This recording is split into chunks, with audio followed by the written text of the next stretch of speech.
Si tu anticipes, alors tu as peut-être quelque chose à voir avec un philosophe. Un philosophe est un anticipateur de notions et de conduites à venir.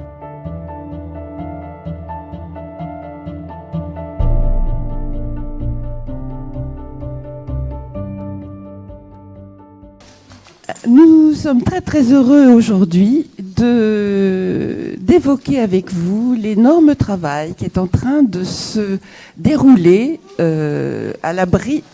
Vous l'entendez pas? Et là, ça va? Bon.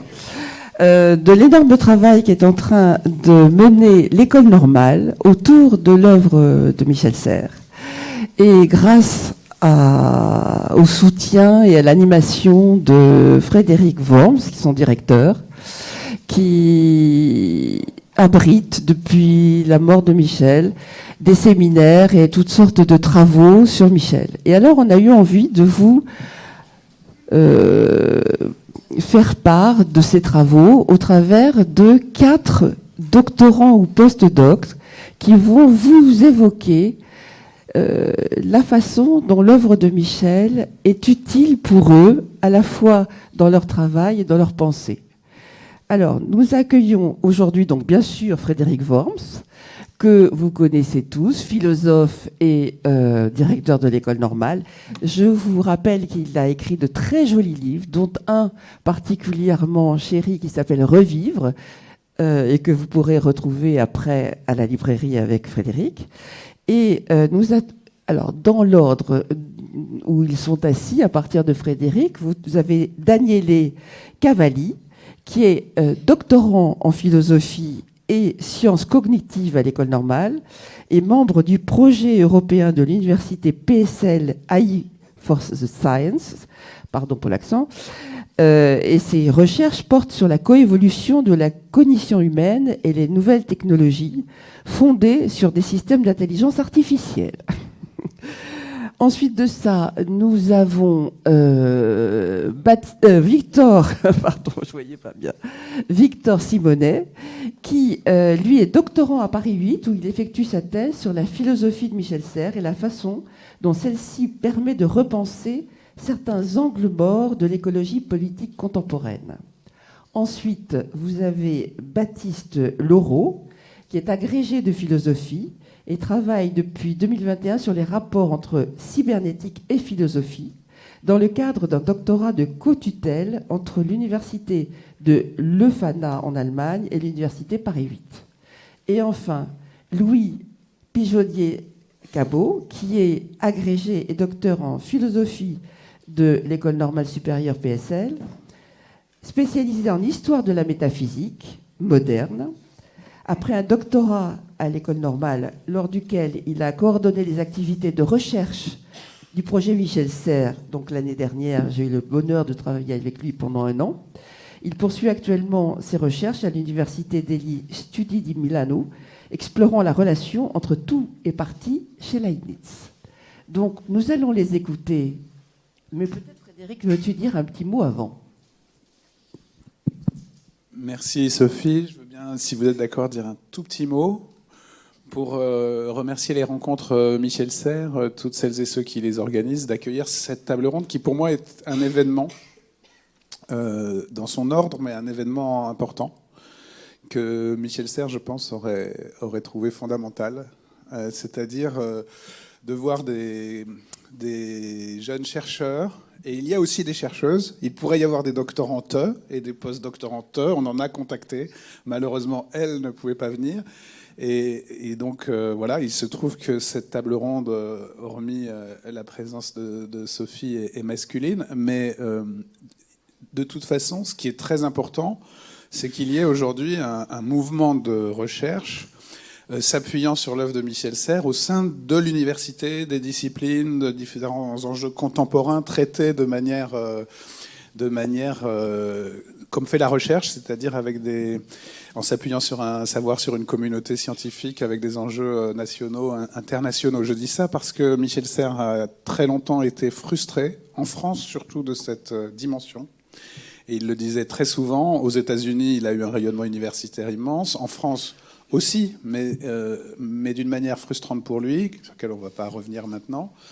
Et donc de voir aujourd'hui, soit sur lui directement, sur son œuvre qui le mérite et qui même l'exige, soit sur des enjeux contemporains qui l'exigent aussi, de voir comment vous saisissez de certaines de ces questions, sans hésiter sûrement aussi à corriger à discuter avec lui.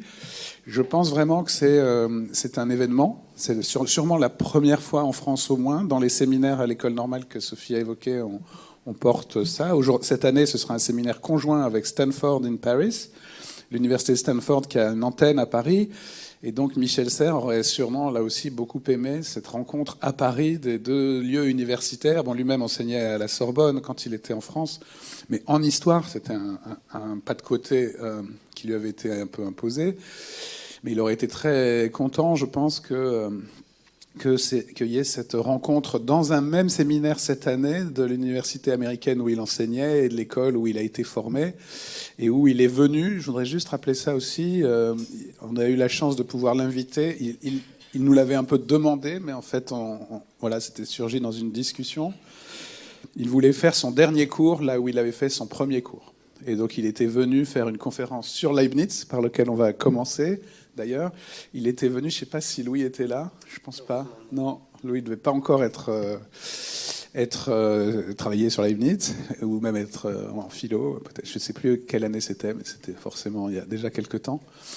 Et donc Michel Serres était venu faire son dernier cours. Aujourd'hui, on dit au Collège de France, par exemple, on parle d'une leçon d'adieu, il y a ces termes dans certaines universités. Et il était venu faire un cours sur Leibniz et la cybernétique, sur la notion d'algorithme, qui, comme vous savez, est leibnizienne. Donc, d'ailleurs, c'est une manière pour moi de passer la parole après Sophie à Louis, qui va commencer, puisque Louis, justement, travaille sur Leibniz. Vous savez que Michel Serres a consacré sa thèse à Leibniz, le système de Leibniz et ses modèles mathématiques. Et donc, il nous a paru naturel de commencer par son commencement. Et donc, je passe tout de suite la parole à Louis, et comme Sophie, en le remerciant, et remerciant infiniment Sophie et pour l'organisation de cette table ronde qui, encore une fois, est un événement. Donc, Louis. Merci beaucoup, et je remercie également Sophie pour cette gentille présentation. Présentation justement qui me permet de dire à nouveau de le coller. Que pour situer en tout cas mon rapport à l'œuvre de Michel Serres, je ne suis pas un spécialiste de l'œuvre de Michel Serres, je n'ai pas cette prétention. Je travaille en histoire de la philosophie moderne et notamment en métaphysique, comme l'a rappelé Sophie. J'ai récemment soutenu une thèse sur Leibniz, donc j'ai au moins un point commun avec Michel Serres. Et je continue actuellement avec un post-doctorat à Milan, dont l'ambition principale est justement de concevoir que les monades, je reviendrai sur ce terme, les monades leibniziennes, sont des entités spatiales. Et en fait, un tel projet s'oppose à une lecture standard qu'on peut avoir de Leibniz. Et je reviendrai sur cette lecture standard aussi. Et j'aimerais montrer qu'en fait, en quelque sorte, Michel Serres est un allié pour critiquer cette interprétation standard. Bon.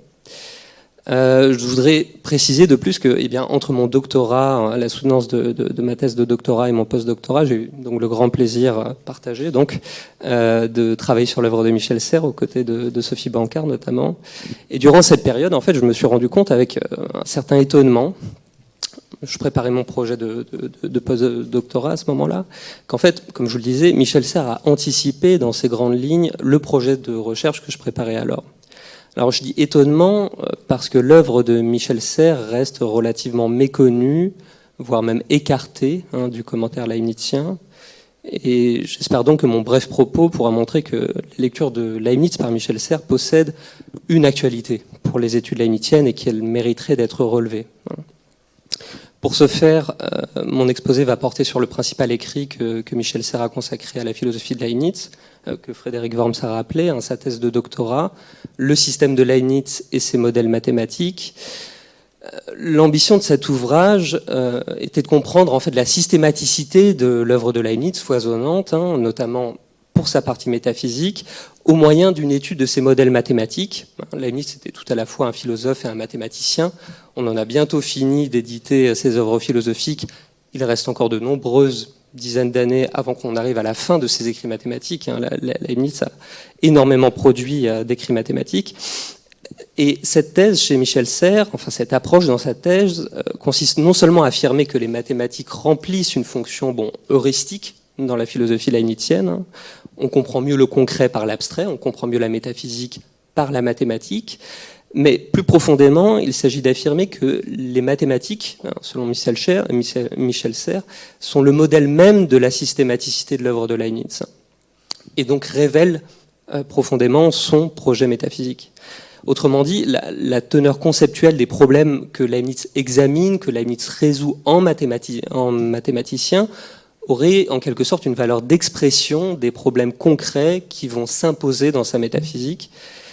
Et à ce titre, je pense que Michel Serres peut être qualifié rétrospectivement comme visionnaire. Il a défendu l'idée selon laquelle la pratique mathématicienne de Leibniz avait créé les conditions dans lesquelles émergent ses principales théories métaphysiques. Et je dis visionnaire parce que, il faut reconnaître que le commentaire leibnizien a pu par la suite établir que cette idée de systématicité qui est au cœur de la thèse de Michel Serres est très discutable. Il est très difficile de dire qu'il y a un système chez Leibniz, même dans sa dernière philosophie. Mais il reste que, en adoptant une telle approche, Michel Serres a véritablement pris au sérieux l'idée que la métaphysique leibnizienne tendait à devenir mathématique. Et là, force est de constater que l'état le plus récent du travail éditorial sur les œuvres de Leibniz, qui se poursuit encore aujourd'hui et qui va se poursuivre encore pendant de nombreuses années, d'une certaine manière, rend raison à Michel Serres. On trouve généralement dans les œuvres de Leibniz le fait que ses principales inventions métaphysiques sont précédées par leur expression dans des travaux mathématiques.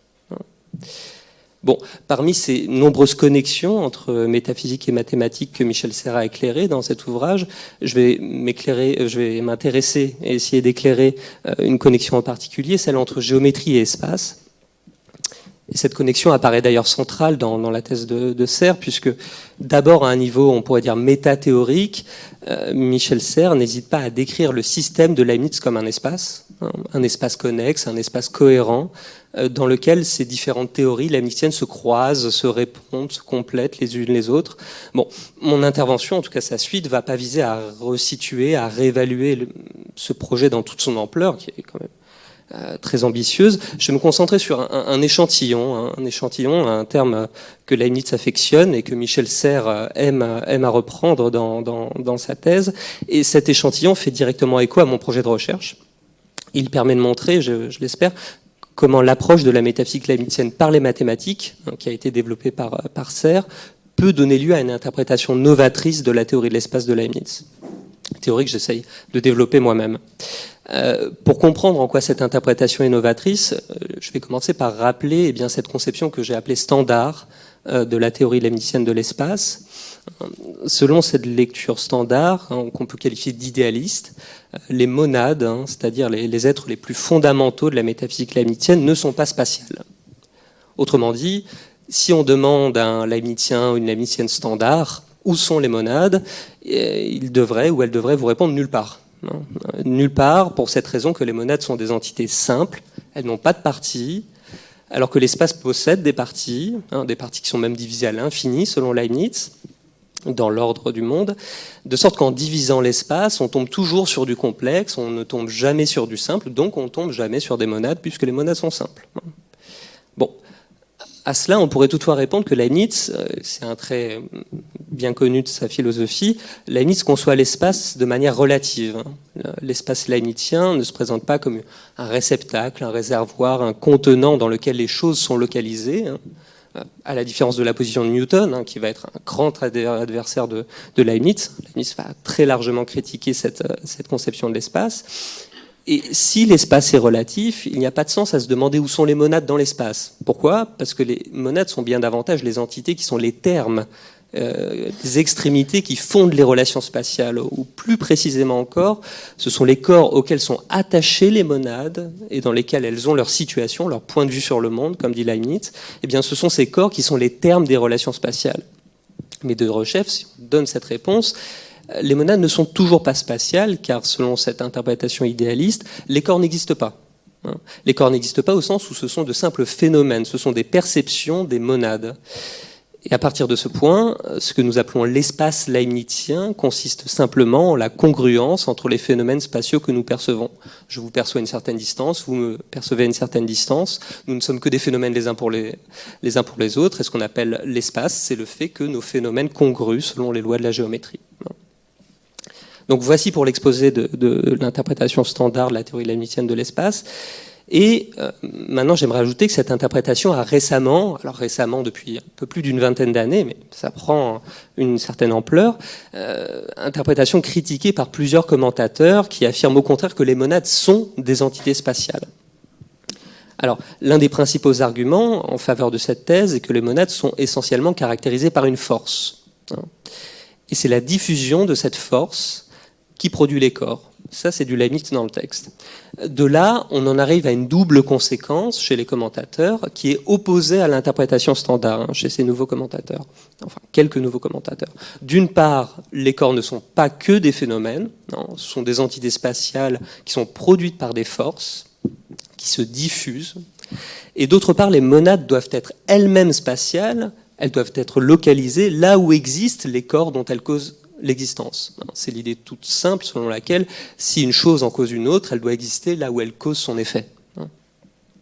Bon, arrivé à ce point, interprétation standard, interprétation nouvelle, une objection massive peut être faite contre cette interprétation nouvelle, à savoir que on pourrait se demander comment des entités simples, nos fameuses monades, simples et inétendues, comment les monades peuvent être spatiales alors même que c'est leur activité qui produit les corps, et que, Leibniz le dit, c'est la somme des corps qui constitue l'espace. Autrement dit, on pourrait répondre aux défenseurs de l'interprétation nouvelle qu'il inverse la cause et la conséquence.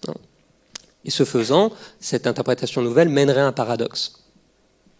Alors, dans mes travaux de recherche, j'essaie de montrer qu'il ne s'agit pas d'un paradoxe. Et je pense justement que la lecture de la thèse de Michel Serres donne par anticipation une voie pour sortir de ce paradoxe, pour montrer que ce paradoxe n'existe tout simplement pas dans le corpus leibnizien. Et cette solution repose sur une distinction entre plusieurs niveaux de spatialité. Plus précisément, ce que je vais essayer de montrer dans la fin de mon intervention, que la reconstruction de cette solution repose sur l'intuition qu'avait Michel Serres, selon laquelle la spatialité, ou plus précisément la situation des monades, donc la spatialité la plus fondamentale, est une notion topologique. Alors, afin de reconstruire cette solution, il faut commencer par relever que Michel Serres, évidemment, comprend Leibniz comme un relativiste spatial. Sur ce point, sa lecture est tout à fait commune, mais de manière beaucoup plus originale, Michel Serres soutient que les monades occupent des lieux, ce qui ferait bondir plus d'un Leibnizien aujourd'hui. Les monades occupent des lieux, et Michel Serres affirme que les monades sont, je cite, des points métaphysiques qui sont réels, mais surtout qui sont situés. Or, lorsque Michel Serres affirme que les monades sont à la fois réelles et situées, il ne s'agit pas de comprendre qu'une monade est située par l'entremise de son corps propre, ce que pourrait dire un défenseur de l'interprétation standard. Donc, qu'une monade est située par cette correspondance privilégiée entre ses perceptions et les états d'un certain corps. Au contraire, cet énoncé est à prendre, à mon avis, dans son sens le plus simple et le plus direct, à savoir que les monades ont véritablement un lieu en elles-mêmes. Les monades sont quelque part.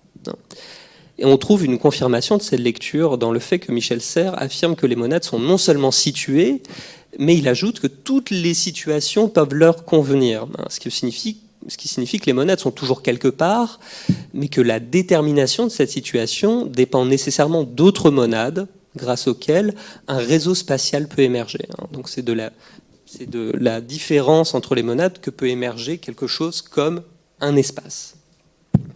Alors Michel Serres relève ainsi, chez Leibniz, ce qu'il appelle une philosophie du point réel, ces monades étant ces points réels, et de là il qualifie le pluralisme substantiel de Leibniz, c'est-à-dire l'idée qu'il existe plusieurs monades, vous, moi, toutes les choses vivantes, et le fait qu'il existe plusieurs monades, il le désigne, il le qualifie comme une métaphysique des points réels, dont chacun est sa propre référence.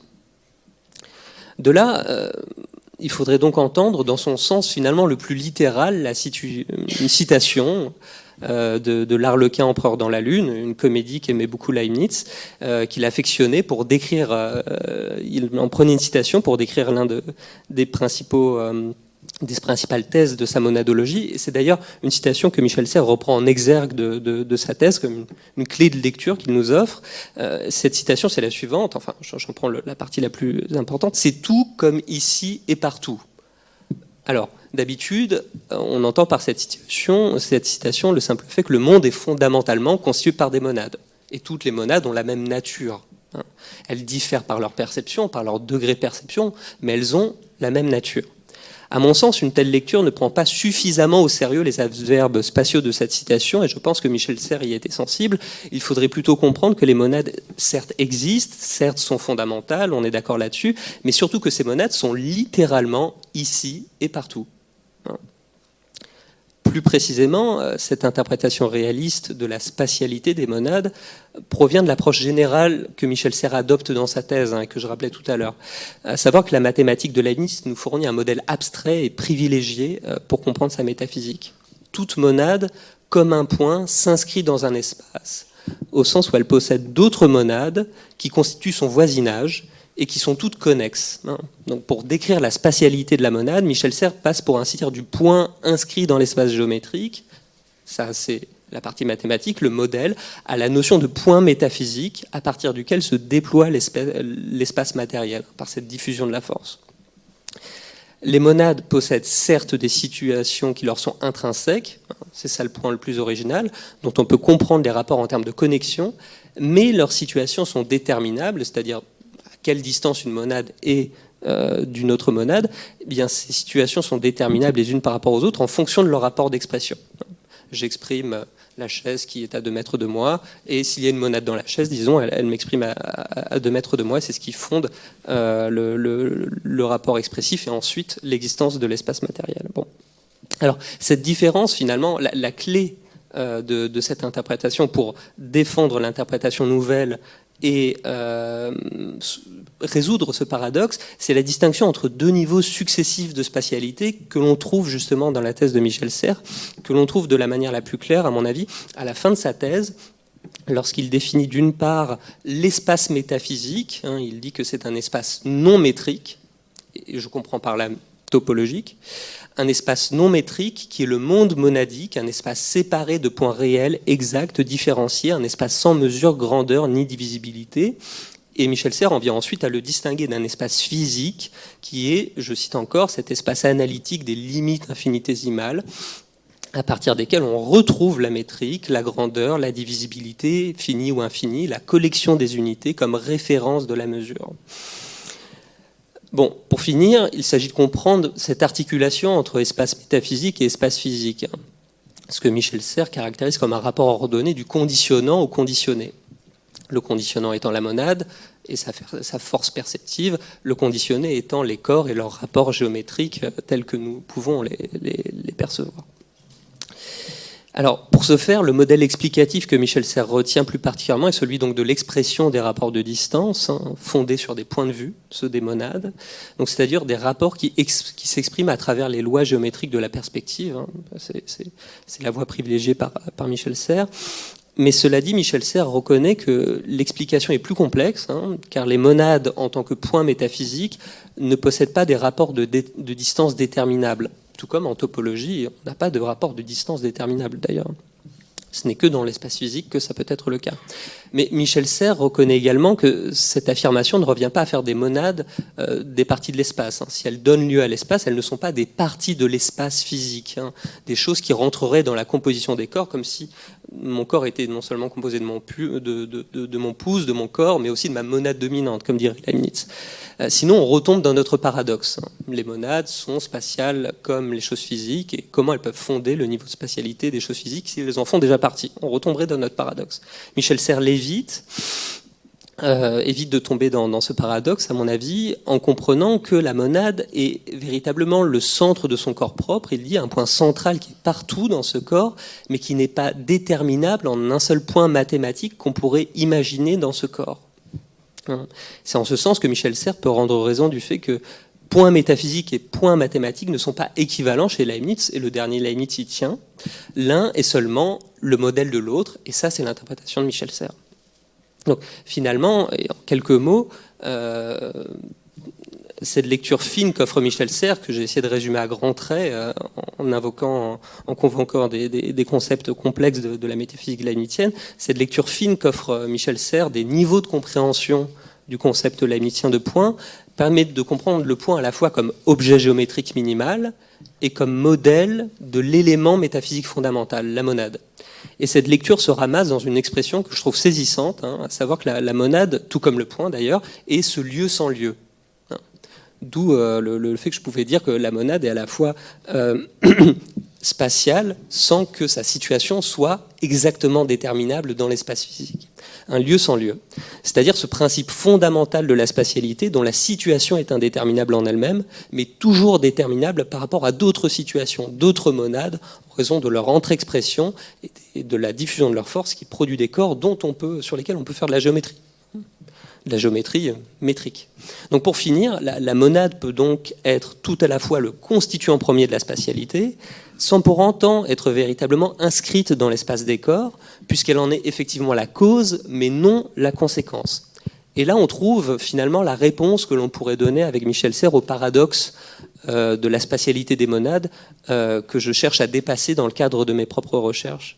Et ce faisant, j'espère que mon bref exposé, enfin que j'espère en tout cas avoir respecté le temps imparti, que ce bref exposé aura pu témoigner sous la forme d'un petit échantillon justement du fait que l'historien de la philosophie leibnizienne peut assurément tirer profit de la lecture de Michel Serres aujourd'hui, puisque face à la question de la spatialité des monades, qui anime les études leibniziennes les plus récentes et les anime vivement, eh bien la thèse de Michel Serres possède une indéniable actualité et nous offre, à mon avis, une voie convaincante pour y répondre. Je vous remercie. Merci beaucoup.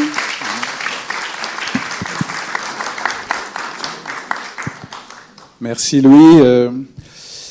Merci. Juste un petit mot pour dire à quel point pour moi ça rappelle des sujets fondamentaux. Et moi j'avais été voir Michel Serres pour faire une maîtrise, mais je ne savais pas sur quoi. Et il m'avait demandé de travailler sur Leibniz. Donc et je l'avais fait pendant quand même un certain nombre d'années. La notion de point de vue a toujours semblé être une métaphore en fait. Et c'est vrai que pour Leibniz, c'est la question de l'esprit. Un esprit, c'est un acte simple qui voit le monde depuis son point de vue. Les monades, c'est cet acte simple. C'est vous, moi, tout est esprit, un point. Et c'est vrai que, et c'était fascinant de vous entendre, évidemment, de l'intérieur de ces problèmes-là, pour donner à la notion de point de vue un sens littéral, en fait. C'est-à-dire que nous sommes des points de vue sur le monde, mais vous montrez, je me souvenais pas que Michel Serres l'avait déjà fait, que cette notion de point dans la notion de point de vue est en fait, comme vous avez dit, homologue, enfin analogue à la notion de point en géométrie, mais avec un supplément de complexité, puisque au fait, le monde est constitué par l'entre-expression des points de vue. Qu'est-ce que c'est que le monde ? C'est le point commun de tous les points de vue, finalement. Enfin, c'est plus un point, justement. C'est ce que tous les points de vue entre-expriment. Et du coup, l'univers, c'est ce que tous les points de vue voient depuis leur point de vue. Mais il n'y a pas de réalité de l'univers, sauf cette entre-expression de tous les points de vue. Moi, ça m'a toujours fasciné chez Leibniz. Mais comme je suis pas du tout mathématicien, j'avais jamais. C'est un peu ça. Enfin. Oui, absolument, c'est ça. Et il faudrait aussi ajouter, à mon avis, ce par quoi commence d'ailleurs Michel Serres dans son introduction, dans l'introduction de sa thèse, le fait que cet ensemble de points de vue qui sont ceux des monades, toutes les monades possèdent le même contenu perceptif, simplement à différents degrés. Et ces degrés, se coordonnent les uns avec les autres. Nous percevons l'entièreté du monde. C'est une idée qui est dure à avaler, je le conçois, mais c'est une idée forte de la métaphysique leibnizienne. Et vous êtes en train de percevoir ce qui se passe à Belém, comme je disais hier. Vous êtes en train de non, mais c'est vrai, sur la Lune, mais simplement, on ne s'en rend pas compte. Il y a de l'inconscient dans notre perception. Absolument. Et ça, ce sont nos scénographies, dit Leibniz. Mais on peut aussi passer à l'ichnographie, qui est quelque chose d'un peu moins commun, qui est la science du plan de la scène. Et ça, c'est l'idée que Dieu a du monde. Et de ce fait, Dieu n'a aucun point de vue particulier dans le monde, mais tous les points de vue ensemble. Et donc, dans cette idée que Dieu a du monde, sont ramassés l'entièreté des points de vue et leur cohérence. Et je trouve même, ce qui me semble encore plus étonnant chez Michel Serres, sans que ce soit complètement explicité l'idée selon laquelle, même si Dieu n'a pas de point de vue, Dieu est néanmoins quelque chose aussi de spatial. Bon, je pourrais pas. C'est quelque chose que j'essaie de défendre dans ma thèse. Alors peut-être que j'ai une déformation professionnelle et que j'essaie de défendre mon propre camp, mais votre point de vue. Vous défendez votre point de vue. En fait. Je défends mon point de vue et j'espère que ce fut celui de Michel Serres. Voilà. Merci.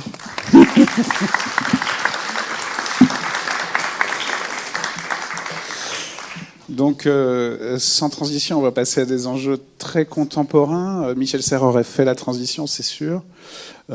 Leibniz avait inventé le calcul infinitésimal et la notion de quantité de mouvement. C'était un grand savant. Et Michel Serres pensait qu'il aurait été fasciné par les algorithmes d'aujourd'hui, qu'il les aurait sûrement d'ailleurs... En fait, que la notion d'algorithme est très ancienne, en fait, vient des Grecs et aussi de Leibniz. Donc on passe à Baptiste Laureau, qui ne va pas nous emmener peut-être sur les algorithmes, mais sur l'intelligence artificielle et la cybernétique. Merci.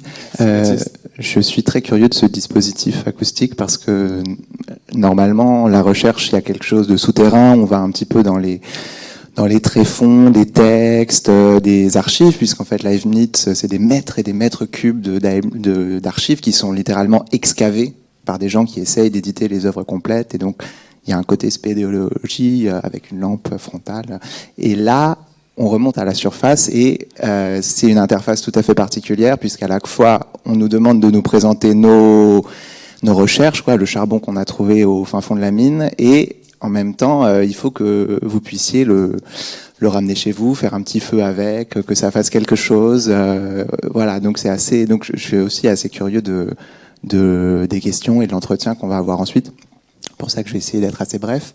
Moi, il se trouve donc que, comme le disait Frédéric, je fais une thèse et Sophie sur la cybernétique à Paris 8.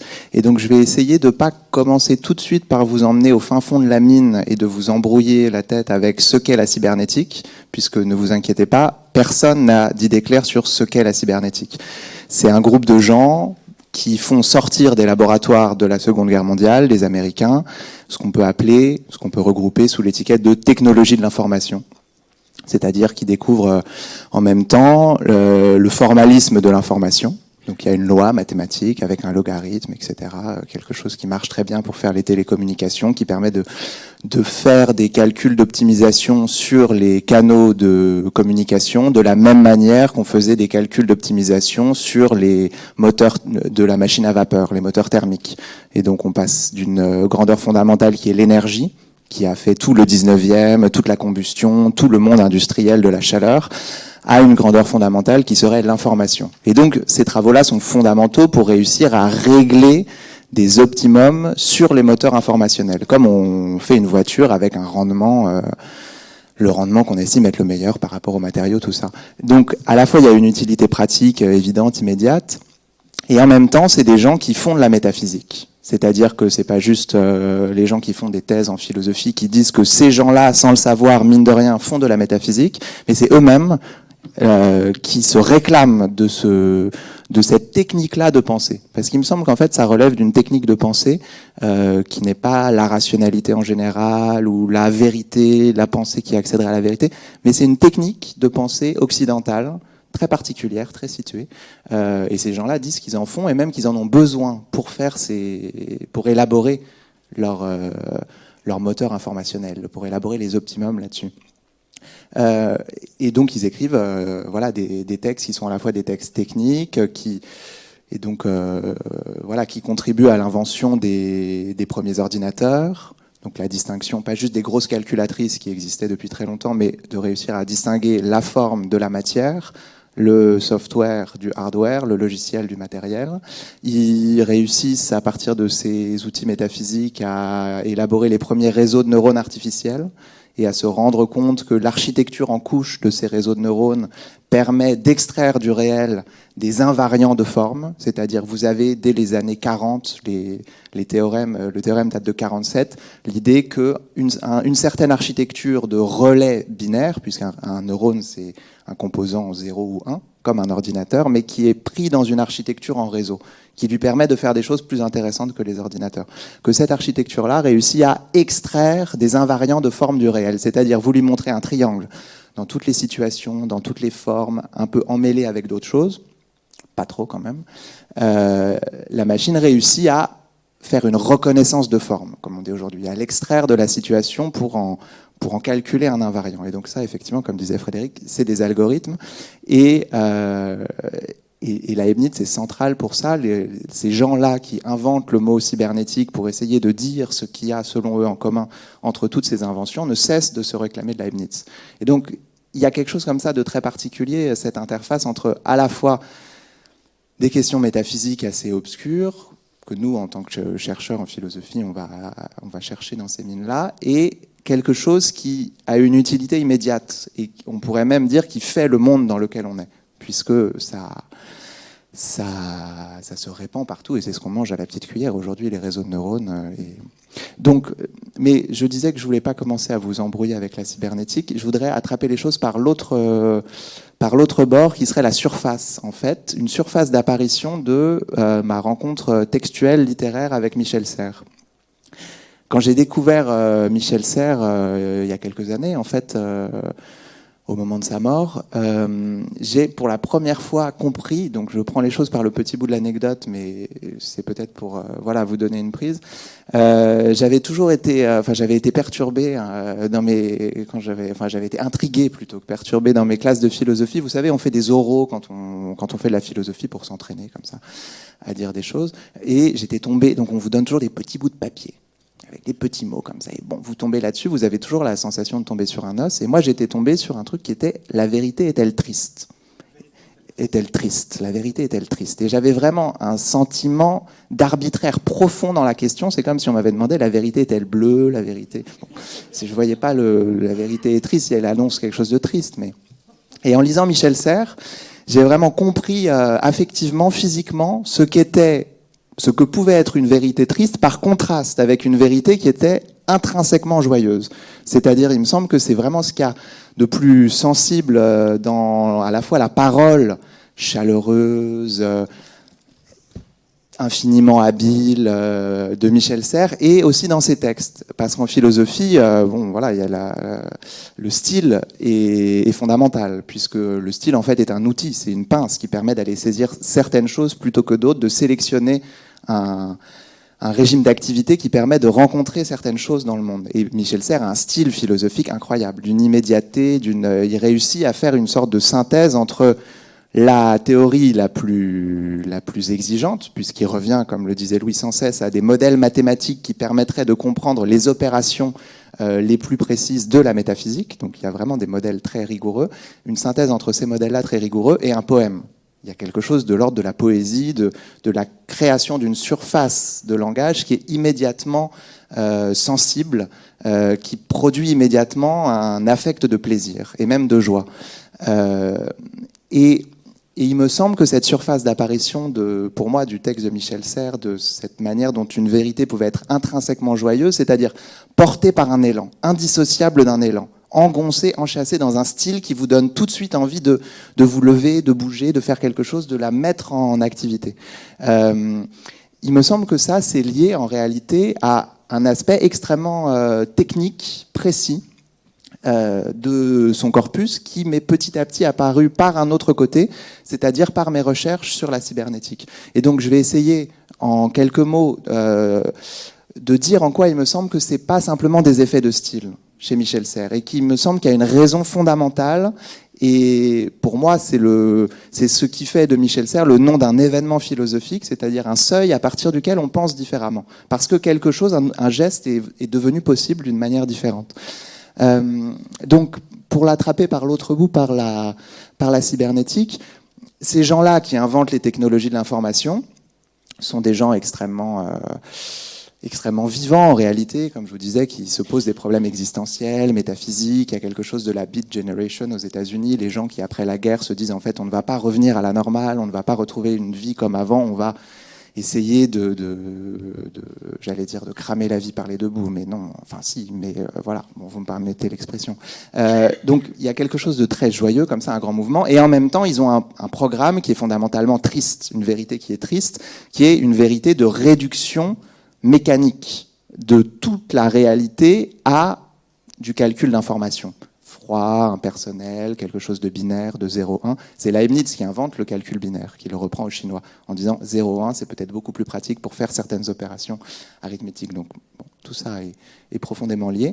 Leur idée, c'est de trouver le code fondamental du cerveau, de trouver le code fondamental des organismes vivants, ce qui donnera ensuite les théories de l'ADN, de trouver le code fondamental de l'organisation des phénomènes sociaux.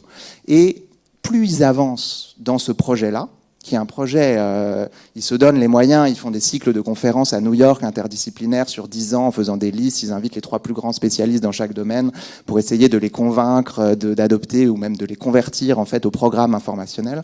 Et plus ça avance, plus ils se heurtent à quelque chose, à un concept qui est à la fois mathématique et métaphysique, qui est le concept de singularité.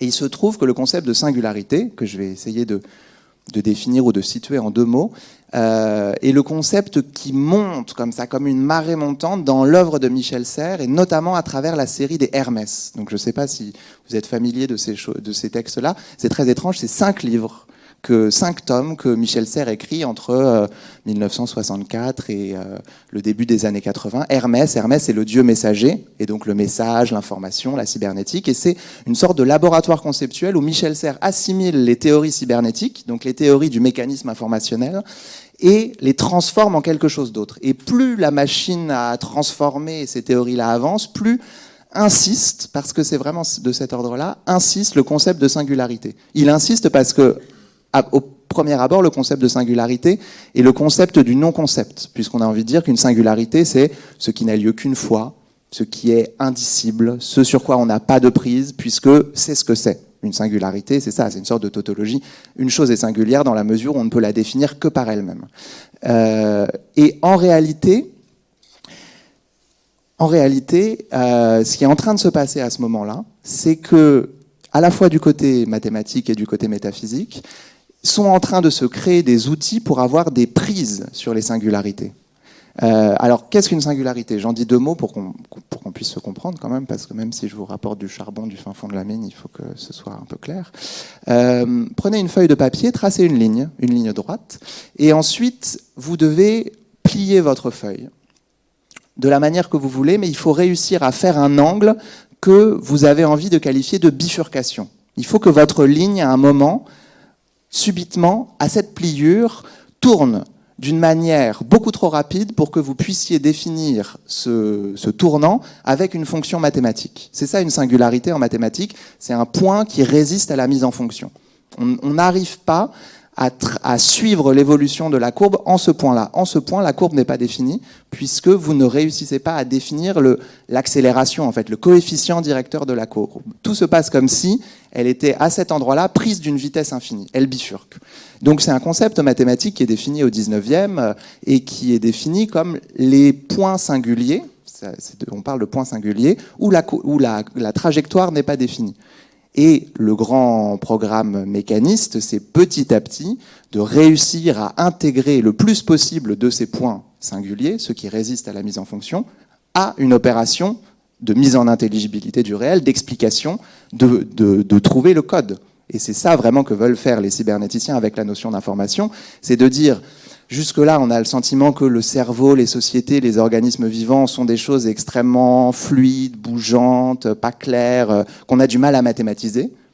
On a du mal à les intégrer dans des fonctions mathématiques, donc à les faire entrer dans les calculs d'optimum qui font l'architecture réelle de la modernité industrielle, comme le moteur à vapeur.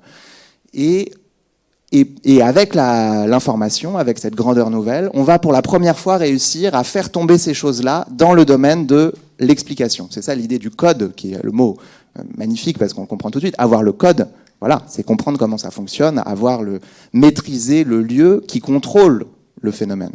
Et donc, toutes les théories de l'ADN qui seraient le code génétique qui contrôlerait votre comportement avec les choses qui deviennent comiques, de chercher le gène du tueur, vous avez fait quelque chose, donc ça doit être inscrit quelque part dans votre code, puisqu'on cherche à comprendre pourquoi, etc. Et plus ils avancent, les cybernéticiens, plus ils se rendent compte en fait que ces points singuliers qui résistent à la mise en fonction sont essentiels, qu'ils sont irréductibles. Pour un certain nombre de raisons dans lesquelles je ne vais pas rentrer là, parce que c'est la règle du jeu de cette interface, c'est que je ne veux pas vous embrouiller la tête complètement avec ça, mais on pourra en discuter ensuite. Mais toujours est-il que le résultat est une sorte d'inversion photographique, comme si vous inversez le négatif d'une photographie. C'est-à-dire, vous imaginez le monde moderne, c'est un monde fondamentalement clair, intelligible, avec un ensemble de trajectoires qu'on peut suivre, et quelques points singuliers qui sont des points noirs, qui résistent, avec la grande idée moderne que s'ils résistent, c'est pour des questions de faits et de complications. Ce qui se passe sur ces points-là n'est pas transcendant, n'est pas magique, c'est pas l'intervention d'une force vitale, on ne sait trop quoi. C'est simplement des opérations simples, mais qui sont tellement nombreuses et tellement imbriquées de telle sorte, plutôt, qu'elles deviennent compliquées. C'est-à-dire que nous, on n'arrive pas à intégrer ces points singuliers à l'analyse du réel, puisqu'analyse, c'est un terme de mathématiques pour dire cette mise en équation, cette mise en fonction. On n'arrive pas, nous, à les intégrer, mais potentiellement un esprit omniscient, c'est-à-dire un esprit qui connaîtrait la réalité telle qu'elle est en elle-même, un esprit qui ne serait pas limité par son point de vue fini, serait capable de comprendre comment ça marche à cet endroit-là. Donc vous prenez votre feuille, vous tracez votre ligne, vous la pliez. La pliure vous résiste quand vous cherchez à définir une fonction mathématique qui passe par cette pliure, mais fondamentalement, vous savez qu'il existe une fonction qui est capable de faire ça. Mais il faudrait un ordinateur géant, des bases de données pas possibles, tout un matériel qui est loué par Dieu depuis le début de la création et qui ne veut pas nous prêter, puisque nous, on a un esprit fini, on n'a pas accès à sa puissance de calcul. Ce qui est vraiment, chez Leibniz, Dieu calcule. Et donc vous inversez cette image du monde comme on inverse un négatif photographique, c'est-à-dire que les quelques points noirs deviennent toute l'image. Et les minces et les fonctions intelligibles où vous réussissiez à mettre le réel en boîte, à comprendre le code, à avoir un geste qui vous donne fondamentalement accès aux interactions de la matière, ces zones-là deviennent de minces bandes blanches de phénomènes qui sont repositionnés comme des phénomènes simples, par opposition non plus à des phénomènes compliqués, puisque le compliqué, c'est jamais que du simple qui s'accumule, mais par opposition à des phénomènes complexes, c'est-à-dire irréducticiblement complexes. On ne peut plus faire ce geste de mise en fonction. Et Baptiste, tu dépasses un peu ton temps, là. Bah, j'arrête. J'arrête en 2 mots. Vous allez voir, la conclusion, une fois qu'on en est là, se donne toute seule. Le geste de mise en fonction, c'est un geste où la vérité est fondamentalement triste, puisque c'est un geste de constat. Vous constatez que les choses sont ainsi et non pas autrement, et que ça ne dépend pas de votre activité à vous. Vous vous inclinez devant le réel. Et on peut définir les faits comme l'ensemble des choses devant lesquelles des témoins de bonne volonté devraient être capables de s'incliner, de reconnaître que c'est ainsi et non pas autrement. On fait la démonstration en laboratoire, et au bout d'un certain temps, si vous avez suffisamment de bonne volonté, vous voilà. Ce qui se passe à partir du moment où ces singularités deviennent la règle du réel, c'est l'inversion de ce régime d'activité-là, c'est-à-dire la singularité, c'est pas quelque chose qui vous échappe absolument, puisqu'on est en train de créer des opérateurs, et Michel Serres l'a fait en philosophie pour les saisir. C'est quelque chose que vous pouvez rencontrer à partir d'un certain régime d'activité. C'est-à-dire, vous devez vous mettre en mouvement de manière telle à pouvoir vous synchroniser avec l'activité qui existe dans ces points-là. Donc quand je dis ça, c'est un petit peu abstrait, mais la conséquence est très claire, c'est que pour entrer dans des pratiques de vérité, que ce soit en sciences, en philosophie, en art, vous êtes obligé de suivre vos inclinations, au lieu de les mettre entre parenthèses pour vous incliner devant ce qui est. Vous êtes obligé de risquer quelque chose, de faire un pari sur le réel, d'entrer dans un régime d'activité qui vous permet de rencontrer les choses. Voilà. Et il me semble que c'est ça le style de Michel Serres, c'est moi comme ça qui m'est apparu, qui m'a rencontré, ça m'a ébloui, et c'est ce point-là qui m'a vraiment qui a été une surprise, une rencontre magnifique dans mes recherches, de voir qu'au même moment, du côté technique, les gens élaboraient ces théories mathématiques des singularités, et du côté philosophique et mathématique aussi, puisque Michel Serres avait une formation de mathématicien, ils étaient en train de développer ça. Et avec toute l'épistémologie, toute la manière de faire, des nouvelles formes de vie qui seraient non modernes, c'est-à-dire adaptées à cette nouvelle texture du monde. Et il me semble que c'est ça que que Michel Serres marque pour nous. Merci.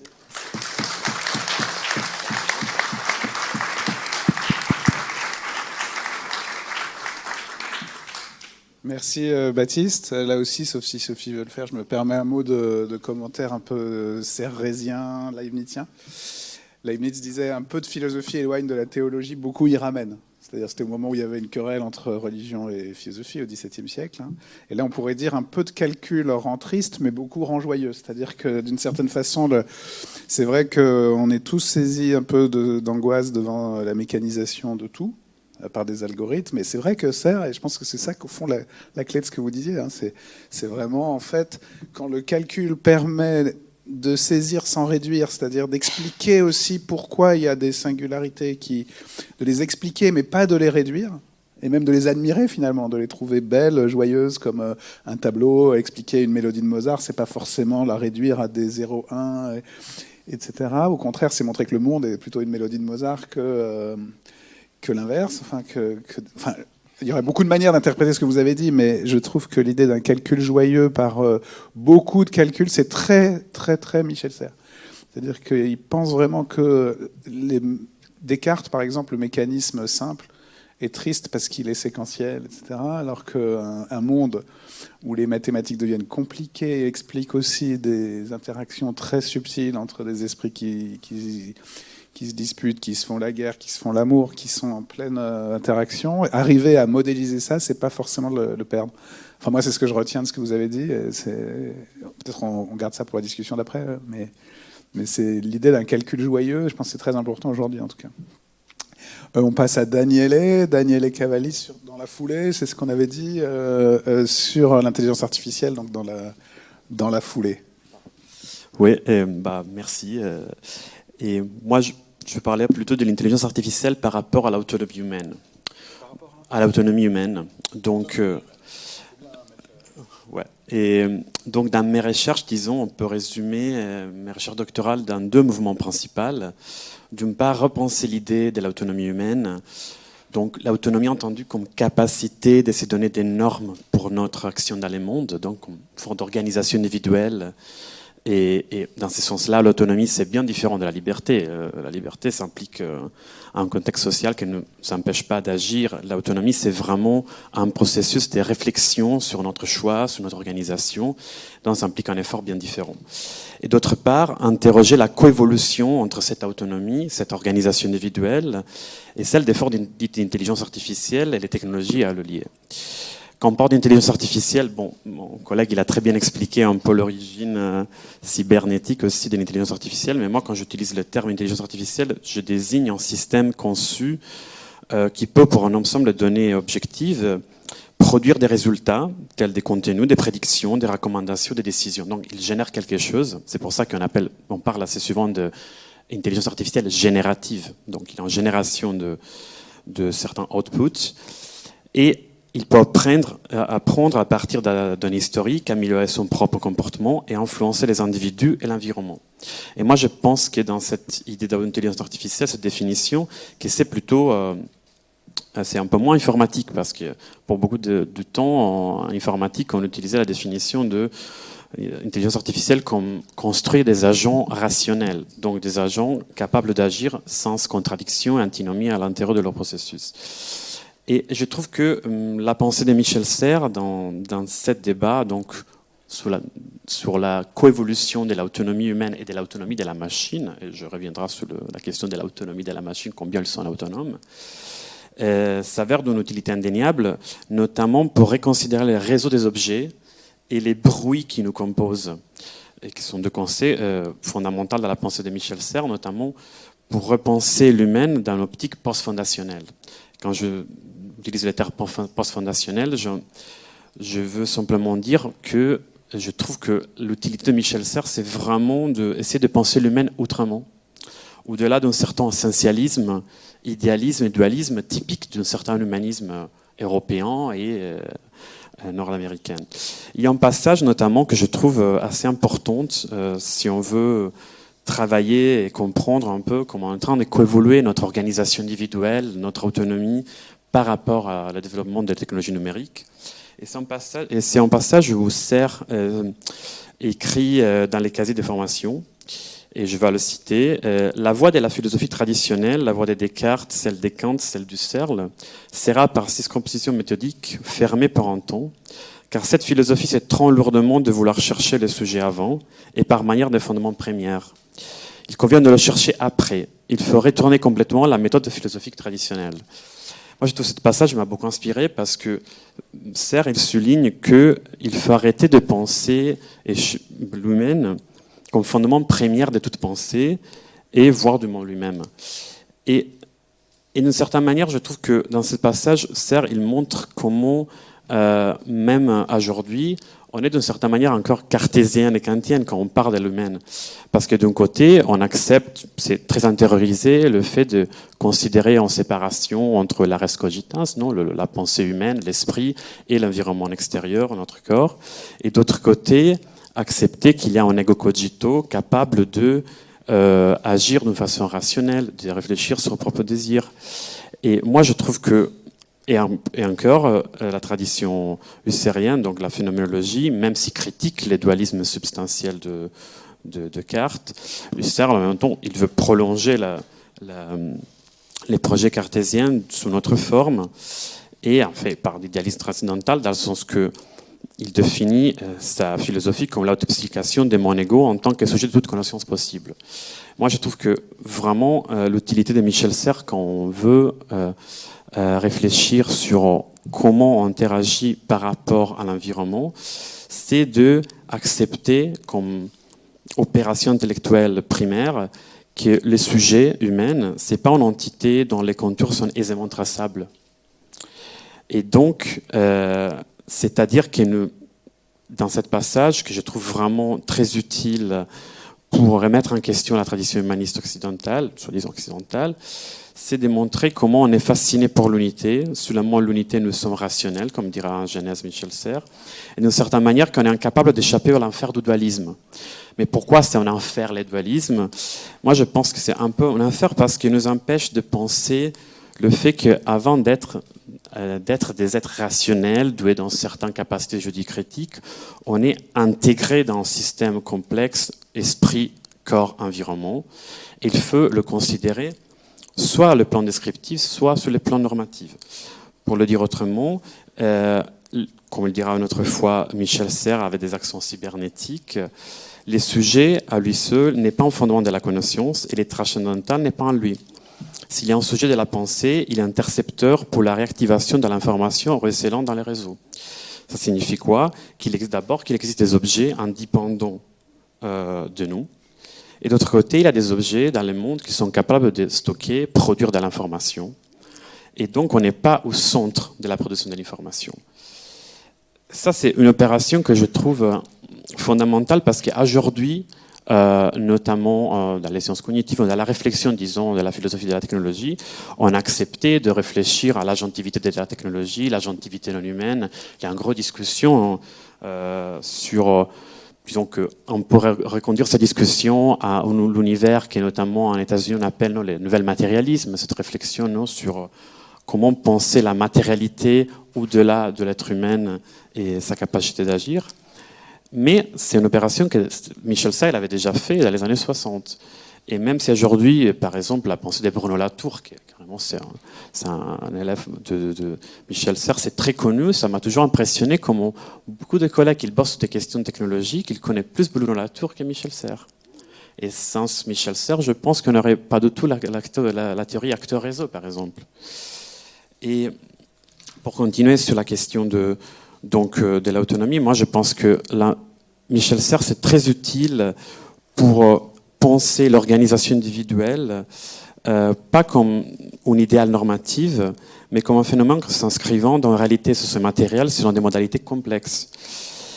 Et quand on est confronté à des technologies capables d'interagir en profondeur avec notre processus cognitif, il faut accepter d'abord une chose fondamentale qu'il montrait déjà Michel Serres, que l'environnement, c'est pas qu'un arrière-plan mouet stable dans l'existence humaine, mais il participe activement avec les êtres humains et dans la production de cette substratum cognitif qui nous forme. Et comme il avait encore déjà souligné Michel Serres, il faut arrêter de parler des médiations, mais plutôt d'intrication, des relations.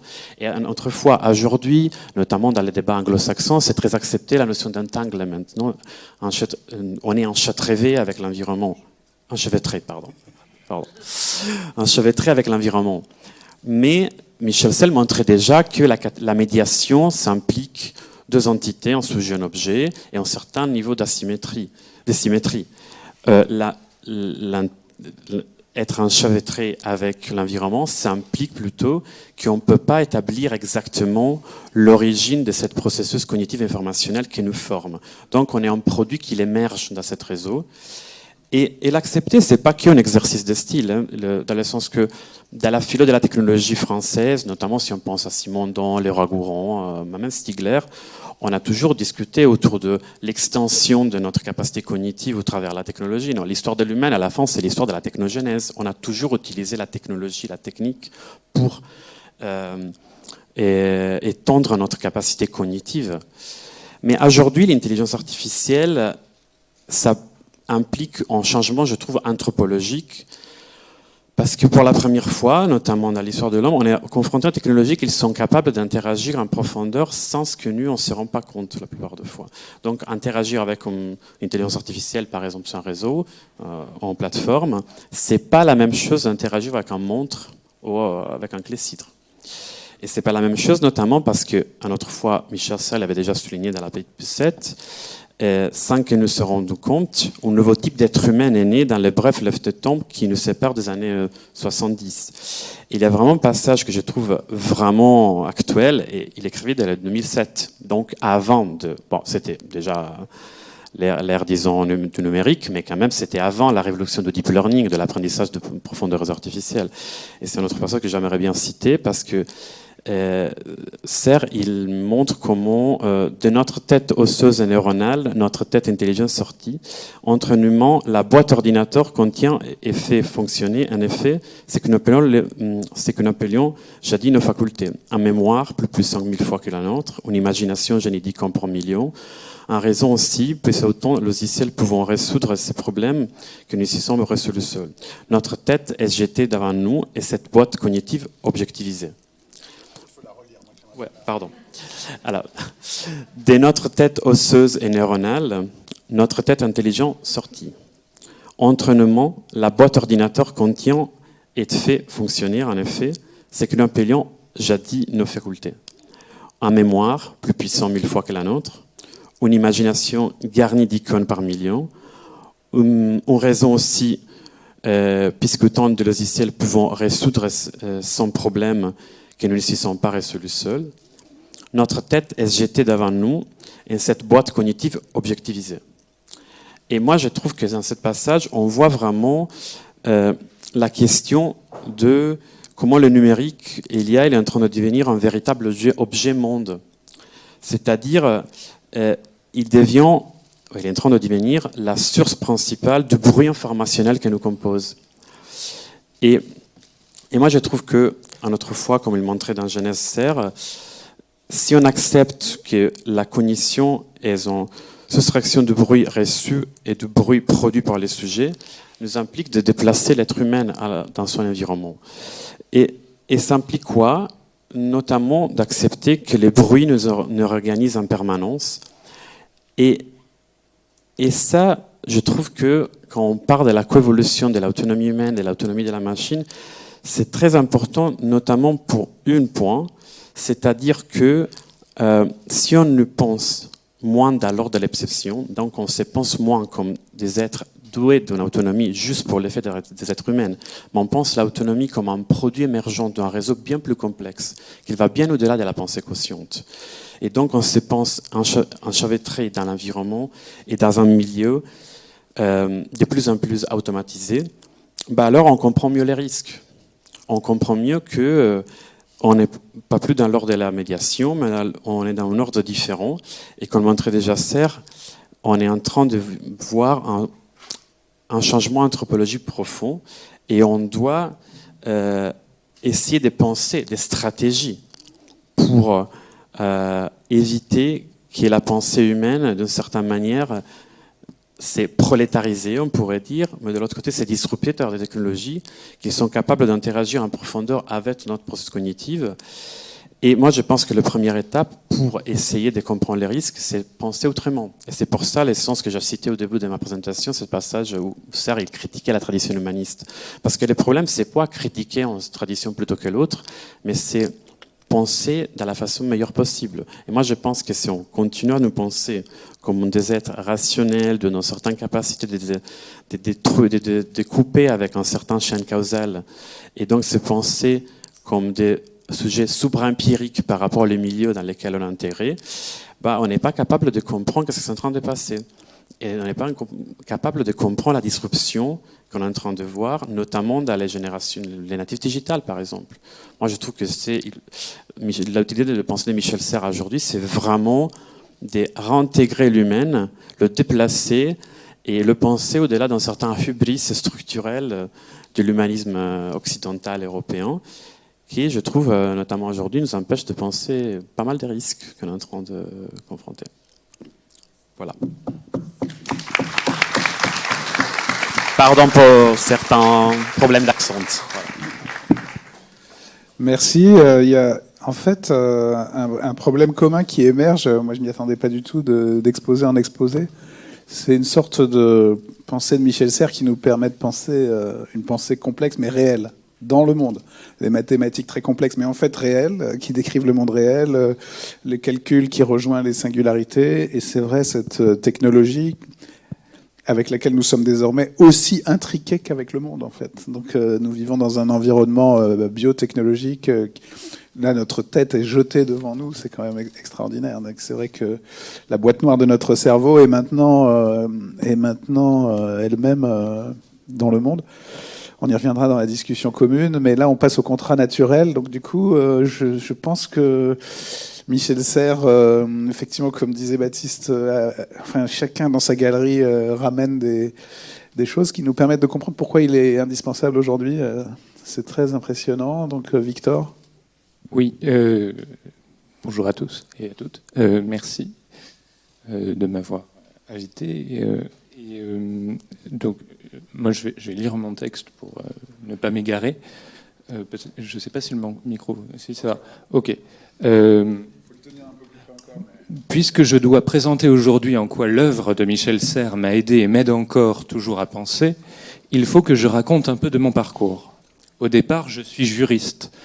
Je veux dire, j'ai mené des études de droit. Et si j'appréciais d'en connaître davantage sur sa fabrique ou ses sources, l'essentiel des enseignements que j'ai reçus gravitaient autour du droit sanctionné.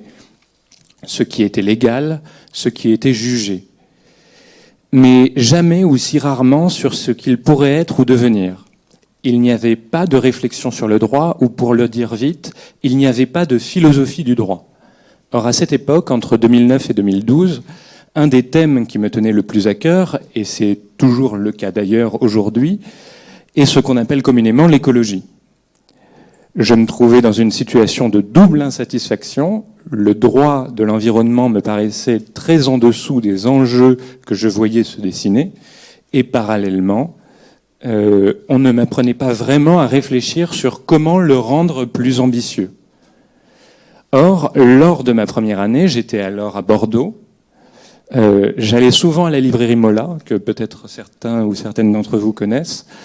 Et un jour, y était reçu un certain Michel Serres pour le livre Temps des crises. J'y suis allé et assisté à la conférence. Il y a eu en moi alors un déclic. Ce ne fut que quelques mois plus tard, en feuilletant le contrat naturel, que je compris qu'il y avait là une matière, ou mieux un geste, sur lequel s'appuyer pour penser le droit et la nature ensemble, et ce d'une manière originale, novatrice. Plus tard, en 2019, lorsque je me suis inscrit en doctorat, j'avais cette volonté de penser l'écologie autrement, notamment en m'appuyant sur certains textes de Michel Serres. Puis, au fur et à mesure, la tendance s'est comme inversée. Je rédige actuellement ma thèse sur Serres et la question écologique, en tentant de montrer en quoi certains de ses apports peuvent permettre de sortir de quelques impasses contemporaines. Après tout, n'entendons pas Après tout, n'entendons-nous pas encore bien trop souvent que l'écologie est unilatéralement punitive? Comment sortir de ce piège? Je crois que le contrat naturel et la proposition qui le sous-tend peuvent y contribuer. Pourtant, je ne veux pas ici vous faire un résumé de l'ouvrage ou ne vous parler que du concept éponyme. Plutôt, je souhaite montrer en quoi la pensée de Michel Serres peut nous aider collectivement et individuellement à élaborer une écologie de la libération plus émancipatrice, égalitaire et généreuse. Ce sera, bien que légèrement remanié, un passage de ma thèse. Mais aucune inquiétude ou crainte, c'est compréhensible par tout le monde, enfin du moins je l'espère, et je vous demande simplement un peu d'ouverture d'esprit. J'explore un espace, celui entre les termes de citoyenneté et de nationalité, qui désormais tendent à se superposer. Un espace où l'on retrouvera très vite la nature.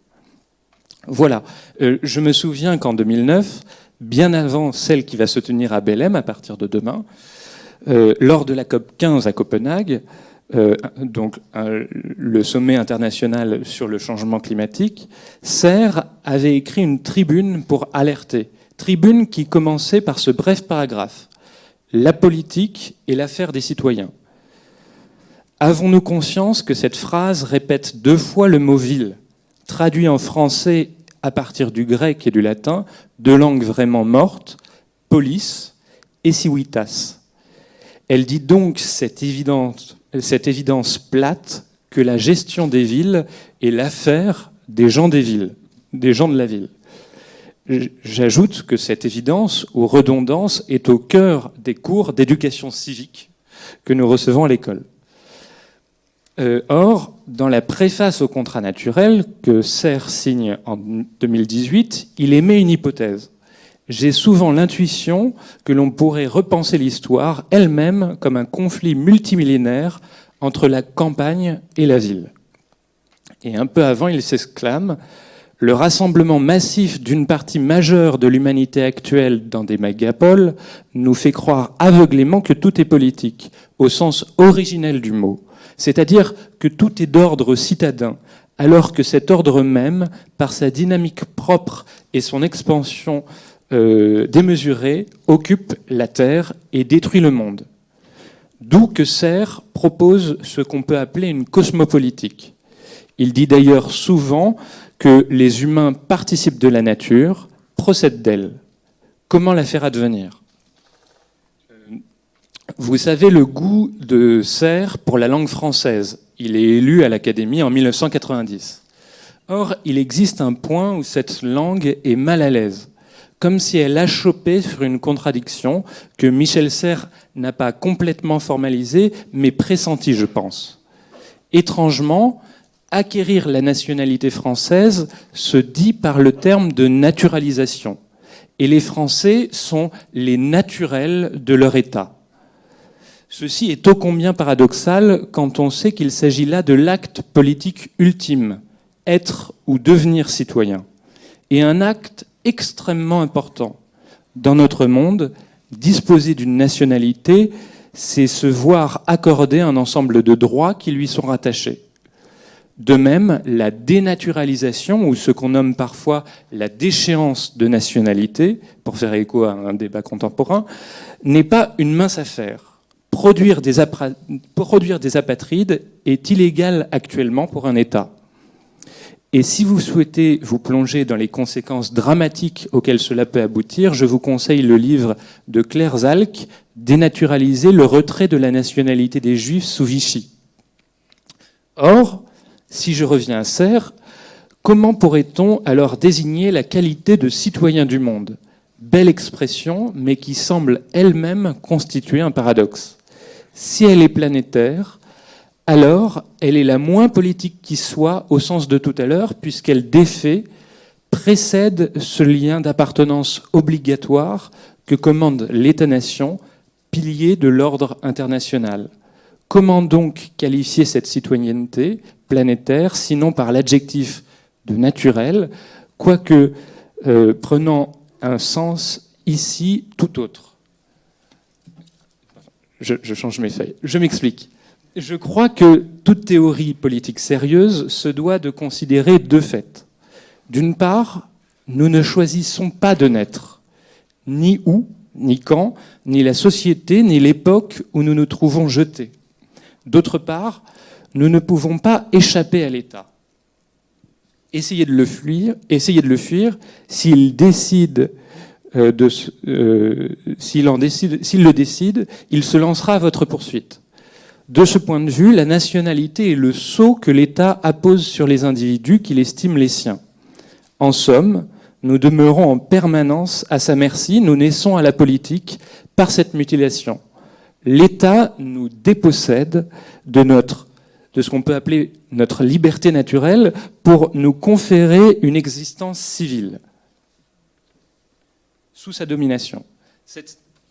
Cette naturalisation sans embâge me fait songer à une autre. En effet, Romain Bertrand, un historien, dans Le détail du monde, rappelle qu'on en parle aussi au sujet d'un insecte ou d'un animal pour qualifier le processus parfaitement artificiel par lequel on s'efforce, au moyen du talc et de l'étoupe, d'estomper sur sa dépouille les marques de la mort qu'on lui a infligée. Pour revenir à Michel Serres, et en passant rapidement par Omniscience, je crois qu'il est possible d'envisager l'ouvrage comme une immense variation sur la peine de mort et ses levées successives. Dans ce livre, il rend d'ailleurs hommage à Robert Badinter, récemment panthéonisé, et qui fut un de ses amis, pour avoir consacré dans le droit l'abolition de la peine de mort. Cela inaugure pour Serres une boucle d'omniscience nouvelle et un basculement de la culture. Mais avons-nous vraiment entendu son message dans toute son épaisseur ? Or, qu'est-ce que l'opposé, le contraire de la mort ? La vie, me direz-vous. Oui, ou mieux encore, la naissance et ce qui dans la vie persiste à naître. Lorsque j'évoquais tout à l'heure l'éventualité d'une citoyenneté naturelle, c'était cela. Faire droit pleinement à la naissance. Après tout, pour Serres, la nature, redécouvrant son étymologie latine, signifie d'abord la naissance. La citoyenneté naturelle présenterait dès lors l'avantage de reconnaître un certain nombre de droits aux personnes, le droit au logement, à l'alimentation, à la santé, à la migration, etc., sans se fier au bon vouloir des États. D'une certaine façon, elle rend superflue, caduque, la domination politique qui se fonde toujours sur une libido d'appartenance. Non pas la nécessité des collectifs en eux-mêmes, car il est impossible de ne pas vivre dans une sorte de collectif. Et c'est peut-être là toute l'ambition du contrat naturel que Serres qualifie de symbiose, mot qui dérive du grec et veut dire littéralement vivre avec. Ce qui est très loin de ce que, dans les discours politiques contemporains, on nomme idéalisme, avec souvent une référence au pays des bisounours. Car Michel Serres est un penseur de l'espoir, du don certes, mais également de la violence et du mal. La grande, l'historique, comme ce fut le cas à Hiroshima et à Nagasaki, et le quotidien, le banal, l'ordinaire, le mal lié à l'existence, au seul fait d'exister, parce que nous existons par rapport à d'autres, par rapport aux autres. Que ce soit écraser des fleurs de son pas ou dénigrer une tierce personne dans l'assurance d'une confidence amicale, qui n'a jamais fait cela ? Je crois que ce en face de quoi nous met Michel Serres est l'évidence que tout n'est pas gouvernable.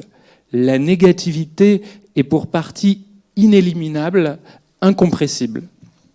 Et cela vaut pour les actes que nous qualifions juridiquement de délits et de crimes. On peut souhaiter que cette violence diminue. C'est mon cas.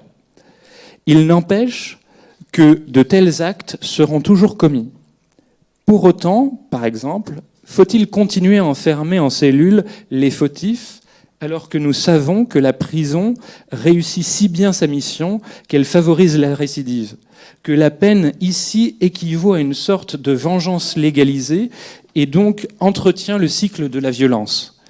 Davantage, Serres, toujours tourné vers l'avenir, avait sans doute confiance en notre intelligence collective afin d'inventer d'autres processus ou procédures plus rationnelles et plus raisonnables pour la prendre en charge cette violence.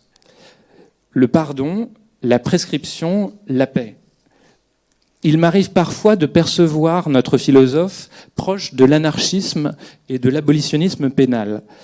Mais tenons-nous suffisamment les uns aux autres pour que, quand un de ces événements tragiques nous frappe, nous n'exigions pas de sacrifices supplémentaires. Une telle réflexion vaudrait d'ailleurs dans des matières plus directement écologiques. Voilà.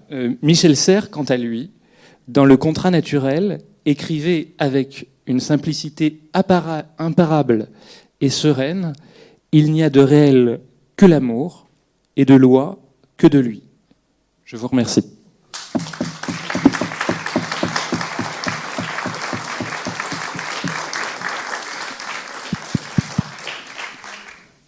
Merci. Je me permets encore un mot avant de passer la parole à Sophie. Merci de ce parcours, de boucler une boucle avant qu'on ouvre la discussion à tout le monde. Et juste, je suis frappé par une chose que j'avais jamais remarquée, parce que c'est vrai qu'il y a cette insistance sur la naissance dans le contrat naturel et puis dans Omniscience et au-delà la nature, la naissance, la renaissance. Mais j'avais jamais réalisé à quel point il redonnait un sens à l'expression de droit naturel. Et comment, par exemple, dans l'article 1 de la Déclaration des droits de l'homme, qui est dans notre Constitution, il est écrit « Les hommes naissent et demeurent libres et égaux en droit ». Mais c'est vrai que qui a vraiment réfléchi sur ce verbe « naître » dans cette phrase-là ? Les hommes naissent ? Tout à fait. Et c'est d'ailleurs la déclaration de 1789 est tirée du droit naturel. Oui, oui. Et de ce qu'on appelle le droit naturel. Des théories du droit naturel, mais où naturel est pris comme un état un peu antépolitique, fictif, oui. ou abstrait, et alors que là, c'est la nature concrète de la naissance, et d'ailleurs pas seulement humaine. Tout à fait, et c'est là le grand renversement qu'il effectue et qui rend finalement le droit naturel classique ou moderne est un peu abstrait, théorique, pré-politique, comme vous le disiez. Et en fait, Serres montre clairement que tout est politique, mais tout est politique pas parce que du coup, nous sommes rattachés aux villes, aux citadins, mais précisément parce que tout est naturel en un certain sens. Y compris les villes, d'ailleurs. Alors, Sophie, tu veux ouvrir la discussion générale ? Merci, pardon, j'ai usurpé ton rôle. Vous savez tous qui est Sophie. On a oublié de présenter Sophie Bancard, à qui l'œuvre de Michel Serres doit tant, parce que tu as été son éditrice à partir d'un moment donné et pour tout un pan de son œuvre, et pour la continuation, l'édition des œuvres complètes qui est en cours grâce à toi, et tout ce qui se passe sur Michel Serres. Et à toi. Et à quelques autres. Et voilà, donc merci aussi à toi. Non, moi je voulais simplement, en tant que non spécialiste et en tant que non philosophe, hélas, moi je suis frappée par le fait que tout ce que vous avez évoqué nous montre à quel point la pensée de Michel, d'une part, est encore tout à fait actuelle, à quel point on en a besoin, et d'autre part, nous aide à penser le vivre ensemble. Moi, ce que j'ai retenu de tout ce que vous avez évoqué, c'est que ce soit depuis la diversité, la singularité, la joie, le calcul joyeux,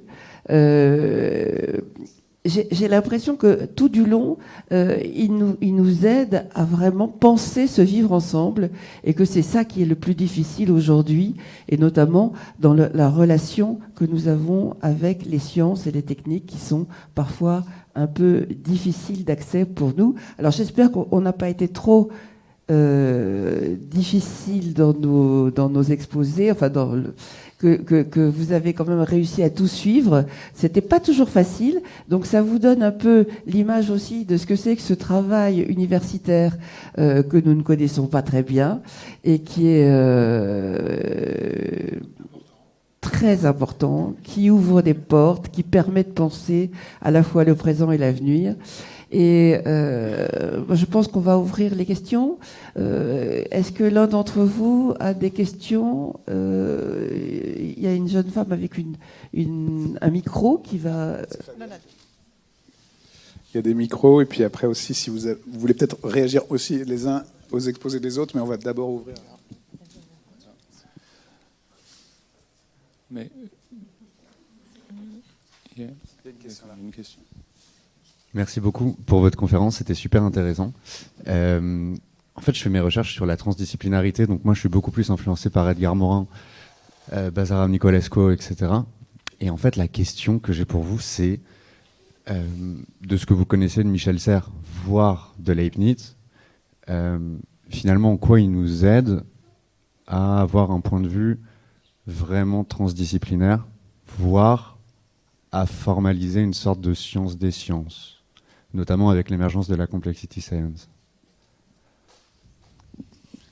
Merci beaucoup. Peut-être effectivement, je ne sais pas qui veut commencer, Baptiste? Non, moi je peux dire un mot. Ça marche, ça.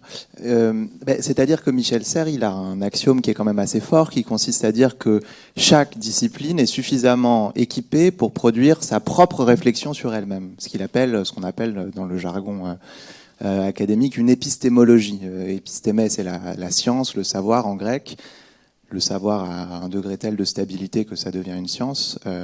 Et donc, pour lui, c'est une idée, notamment, si vous connaissez un petit peu la philosophie, que Deleuze reprend beaucoup, qui dit l'idée que les mathématiciens aient besoin des philosophes pour réfléchir sur les mathématiques est une idée comique. Et je pense qu'il a raison.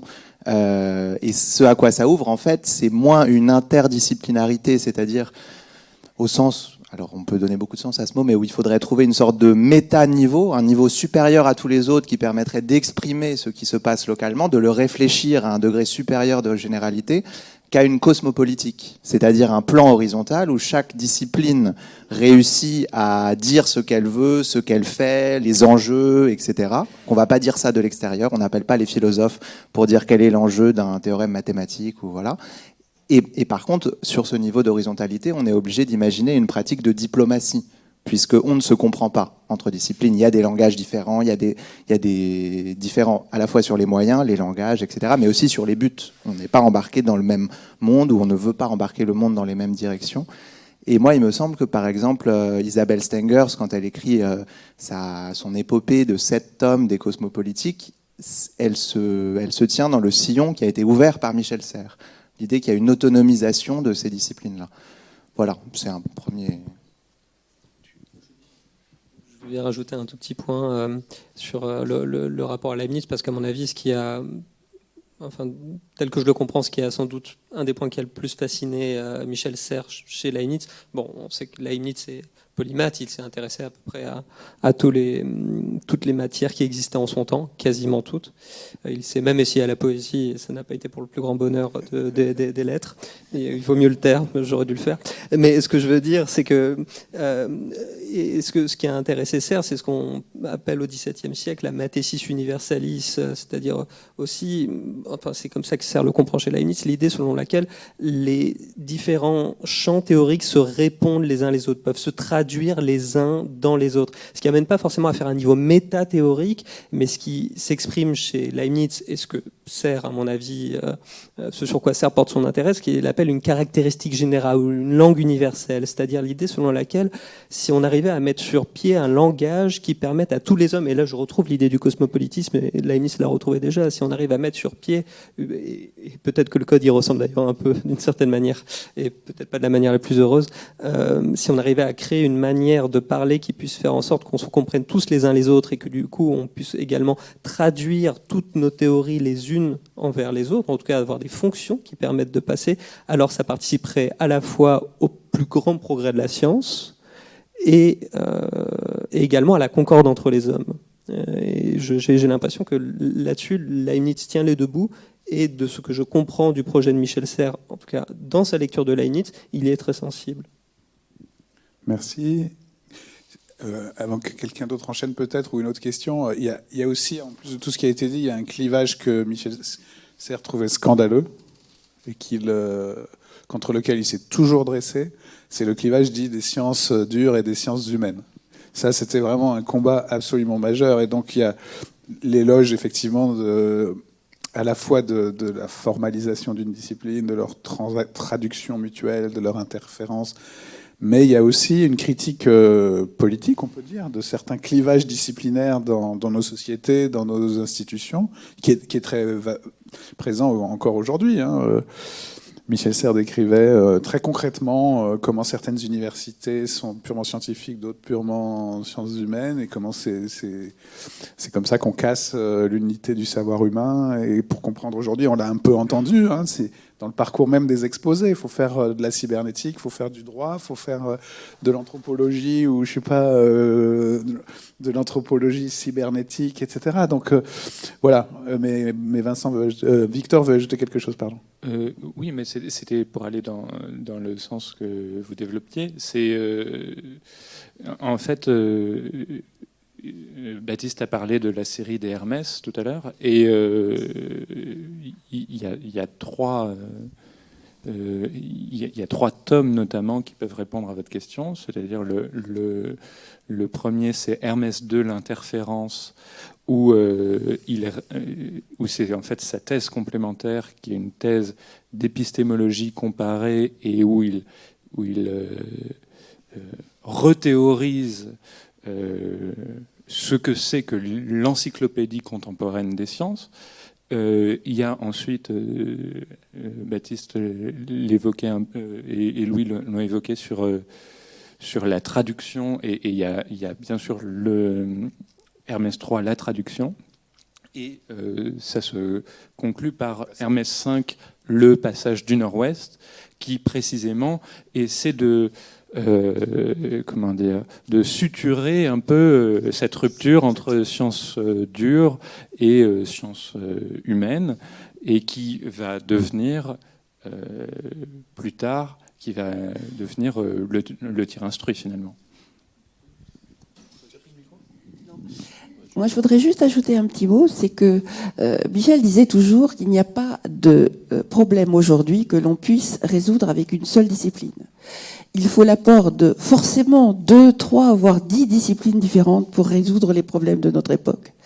Et c'est à la suite de cette idée-là que nous avons créé à la Fondation Michel Serres un prix de thèse interdisciplinaire qui existe depuis 2 ans et qui nous a permis de vraiment rencontrer. On a reçu jusqu'à 100 thèses par année, et à chaque fois, on est ébloui de la capacité que les jeunes ont aujourd'hui de faire appel vraiment à des disciplines extrêmement différentes, et du coup de se donner les moyens de les acquérir, et grâce à ça de résoudre des problèmes formidables. Alors il y en a un d'ailleurs, qui est un de nos lauréats, qui est présent aujourd'hui, qui va intervenir tout à l'heure, qui est François Lévin. Donc vous pourrez aller l'écouter. Voilà. Je voulais juste ajouter un petit mot sur la question de la transdisciplinarité. Et moi, je trouve que quand on parle, par exemple, de la question de la disruption technologique, c'est assez important aussi de penser les implications pédagogiques de la transdisciplinarité, dans le sens que moi, je pense que le gros problème aujourd'hui, c'est la symétrie épistémique qui existe entre, disons, la plupart des personnes et les technologies de l'intelligence artificielle. L'asymétrie, l'apostrophe, c'est ça? Oui, l'asymétrie, dans le sens qu'il y a, oui, il y a une sorte de dissymétrie entre l'usage qu'on fait tous les jours de ces technologies et un système derrière de lequel on n'a pas forcément, c'est pas tout transparent. Et moi, je pense qu'il y a sûrement une boîte dans l'intelligence artificielle, mais il y a aussi une boîte en nous, parce qu'on ne connaît pas du tout comment ça marche exactement notre cerveau. Et donc, disons, garder la transdisciplinarité nous peut aider vraiment à penser différemment l'interaction avec la technologie, et aussi penser en développement différent. Parce que d'abord, le gros problème aujourd'hui que les ingénieurs informatiques, moi je me souviens quand je suis passé de la philosophie à l'informatique, c'était étonnant pour moi de voir comment les gens qui font vraiment de l'ingénierie informatique sont experts de certains sujets, mais par exemple, la réflexion éthique dans la construction de certaines technologies, ce n'est pas du tout présent. Pas du tout. Ça dépend du cas. Et je trouve que la transdisciplinarité, ça pourrait apporter vraiment un plus, notamment dans l'idée de produire en technologie pour l'homme et pas pour disrupter l'homme. Voilà. Oui, Marie-Frédérique Baquet, donc je suis psychologue et professeure de psychopathologie à l'Université de Strasbourg. Donc justement, je dirige l'école doctorale des sciences humaines et sociales. Donc nous, on essaie vraiment de travailler sur l'interdisciplinarité. Et donc, l'interdisciplinarité, pardonnez-moi. Donc moi, je vais ajouter petite note. Nous, en tant que psychanalystes, on insiste beaucoup sur les sciences de la subjectivité. Et en particulier avec le développement des artificial intelligences, donc des intelligences artificielles, on se demande si justement la faille peut-être ou l'espace anthropologique qui nous sépare des machines, c'est bien justement cette subjectivité. Car la subjectivité d'une machine, jusqu'à présent, je ne l'ai pas encore vue ou aperçue ou entendue. Donc, que pensez-vous de ces sciences de la subjectivité qui apportent ou qui cherchent à définir, peut-être sous la forme d'une constante mathématique, justement, ce qui nous sépare de la machine, chose à laquelle nous aspirons depuis toujours, car il me semble, et c'est peut-être un avis subjectif, que l'être humain souhaite, en fait, profondément, aspire à devenir une machine. Qu'en pensez-vous ? Qui veut se lancer? Baptiste va se lancer, puis oui, après, vous inquiétez pas, la balle va rebondir.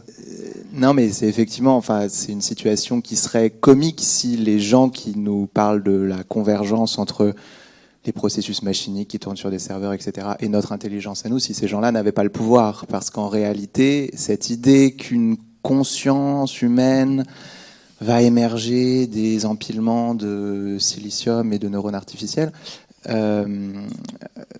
en tout cas, la charge de la preuve est à ces gens-là, dans le sens où, dès 1948, en fait, c'est un théorème assez précis de logique mathématique que font les cybernéticiens à partir de ces objets.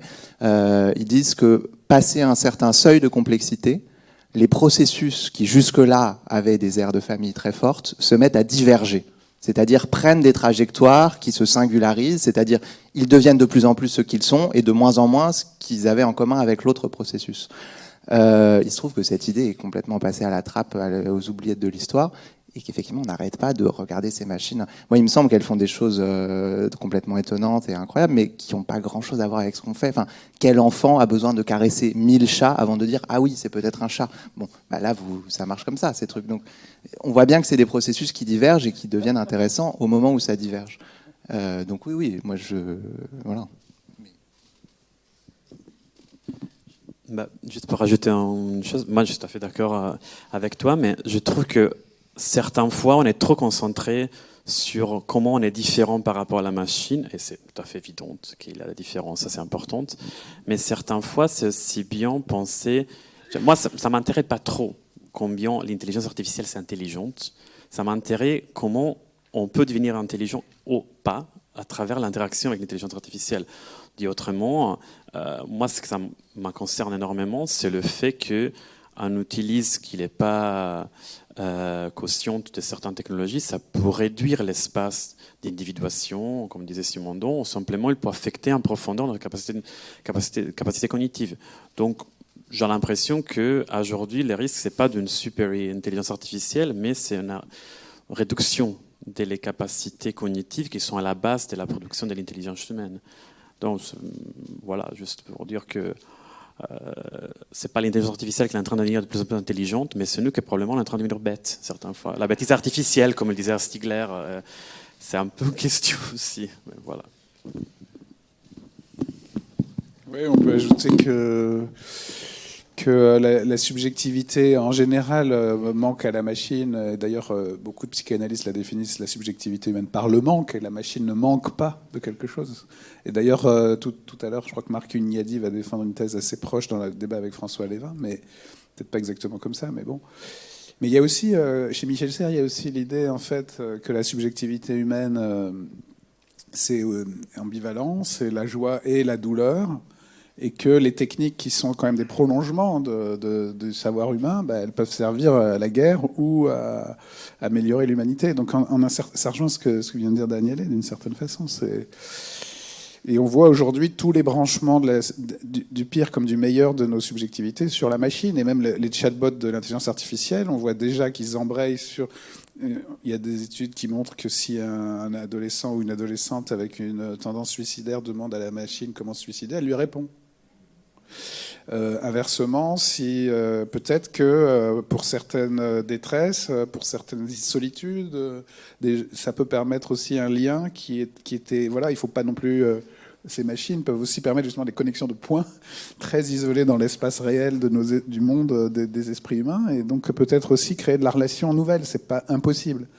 Et je pense que Michel Serres, qui a écrit La Petite Poussette, mais qui a écrit aussi La Guerre mondiale, avec les déferlements de haine sur les réseaux qu'il a vu commencer à arriver, il aurait peut-être répondu, je ne sais pas ce qu'il aurait répondu à votre question, je trouve qu'il a trop critiqué la psychanalyse, mais ça c'est mon point de vue personnel, mais sur l'ambivalence négative-positif, il était très lucide. Hein, donc voilà, je crois que La Petite Poussette, ce serait intéressant de la relire aujourd'hui d'assez près, sachant que Le Petit Pousset, ça finissait pas très bien. Mais La Petite Poussette, ça finissait plutôt bien. Bonjour. Alors d'abord, je voudrais vous remercier parce que j'ai trouvé ce matin ce que j'étais venu chercher. Et c'est vrai que votre thème, c'était travailler avec Michel Serres. Alors moi, j'aurais plutôt, parce que pour me présenter, moi je suis un lecteur de base de Michel Serres, c'est-à-dire un lecteur ordinaire qui lit beaucoup, mais qui à un moment donné a trouvé chez Michel Serres quelqu'un avec qui réfléchir. Et je vais y revenir un petit peu, mais pour expliciter. Moi, comme je vous l'ai dit, je suis un gros lecteur. Je ne suis pas du tout un philosophe. Au départ, je suis historien de formation. Et j'ai deux disciplines que j'ai plutôt tendance à fréquenter, c'est l'histoire et l'anthropologie. Et les deux, régulièrement, m'ont renvoyé sur des philosophes. Si j'ai lu Benjamin, c'est que Boucheron m'a filé un Benjamin. Si j'ai lu Michel Serres, alors là c'est un ricochet, c'est que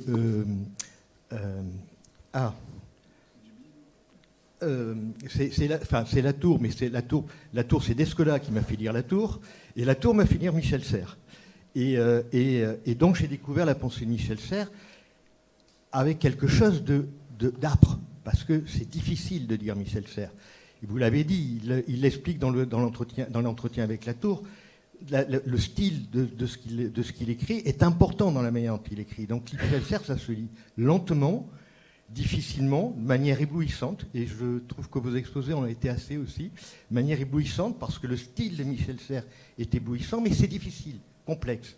Et c'est d'autant plus rendu complexe parce que Michel Serres écrit sans notes. C'est-à-dire qu'il n'y a pas d'appareil critique. Alors, je sais qu'il y en a dans les Hermès. Je n'ai pas lu les Hermès. Mais je sais qu'après, il arrête d'avoir un appareil critique et que ça rend particulièrement difficile la lecture parce que quelque part, on réfléchit tout seul avec Michel Serres et sans avoir le substrat. Alors, on sait qu'il y a Leibniz, on sait qu'il y a un certain nombre de gens, mais on n'a pas le substrat, souvent, quand on lit Michel Serres.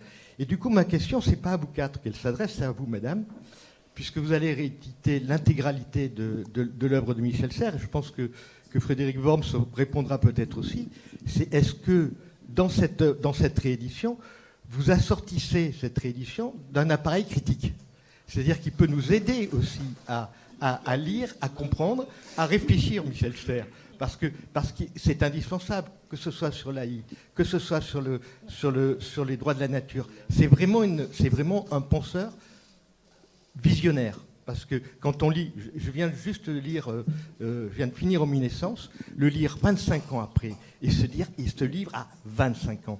C'est vertigineux. Merci. Merci, monsieur.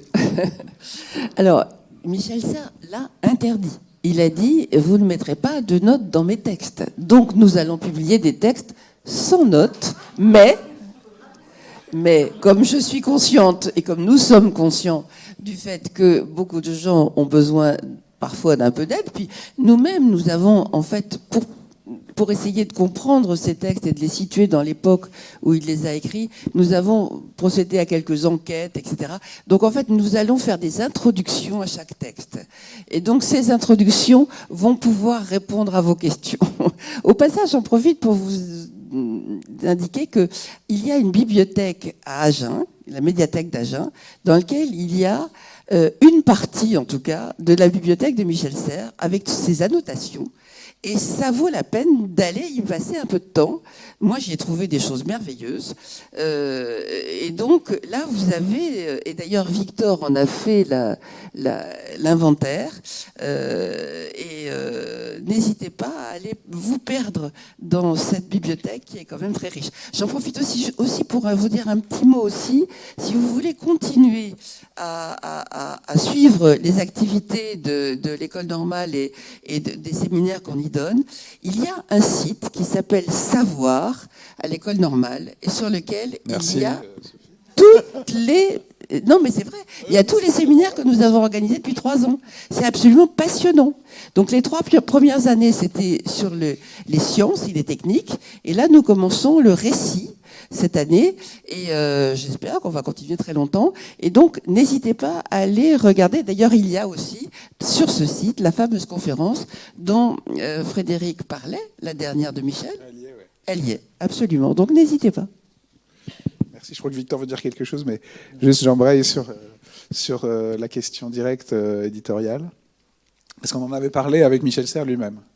Et il se trouve que moi j'ai travaillé beaucoup sur Bergson, qui est un philosophe qui a été longtemps négligé par l'université, en particulier parce qu'il écrivait bien, et d'ailleurs le prix Nobel de littérature, qu'on aurait tous beaucoup aimé que Michel Serres reçoive, Sophie avait même lancé un mouvement pour ça, Bergson l'avait eu et ça l'avait en fait discrédité aux yeux des philosophes. Vous voyez bien, c'est un poète, c'est pas un philosophe. Donc c'était terrible.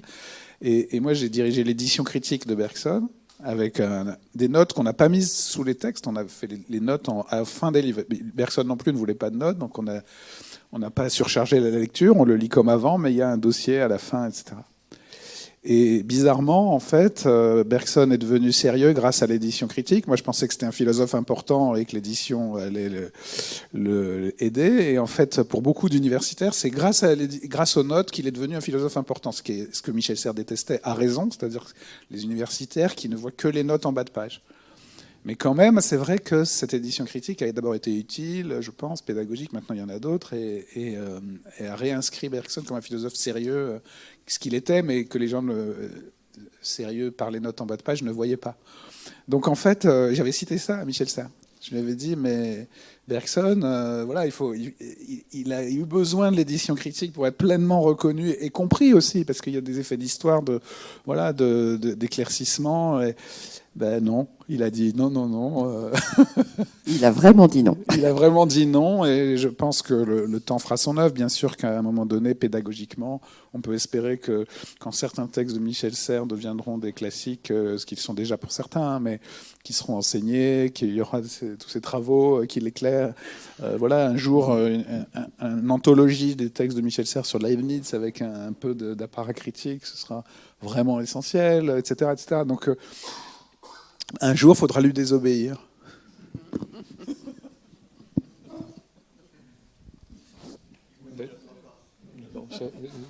Je laisse. En effet, il y a une ambition d'écrivain également chez Michel Serres. Et du coup, il y a cette volonté. C'est pas seulement par le plaisir d'emprunter une voie différente et de dire je me défais des normes académiques. Je pense que les normes académiques, pour certaines, sont quand même très contraignantes ou trop contraignantes, et que précisément le fait de se débarrasser de l'appareil critique, ça lui permettait de pleinement se consacrer à ce style si important, et qui fait que il y a un peu cet aspect multicouche dans son écriture, et chaque lecteur ou chaque lectrice y trouvera des choses différentes qui résonnent avec sa propre histoire, et après peut s'engager sur une enquête, des recherches pour remonter les fils de la réflexion de Serres.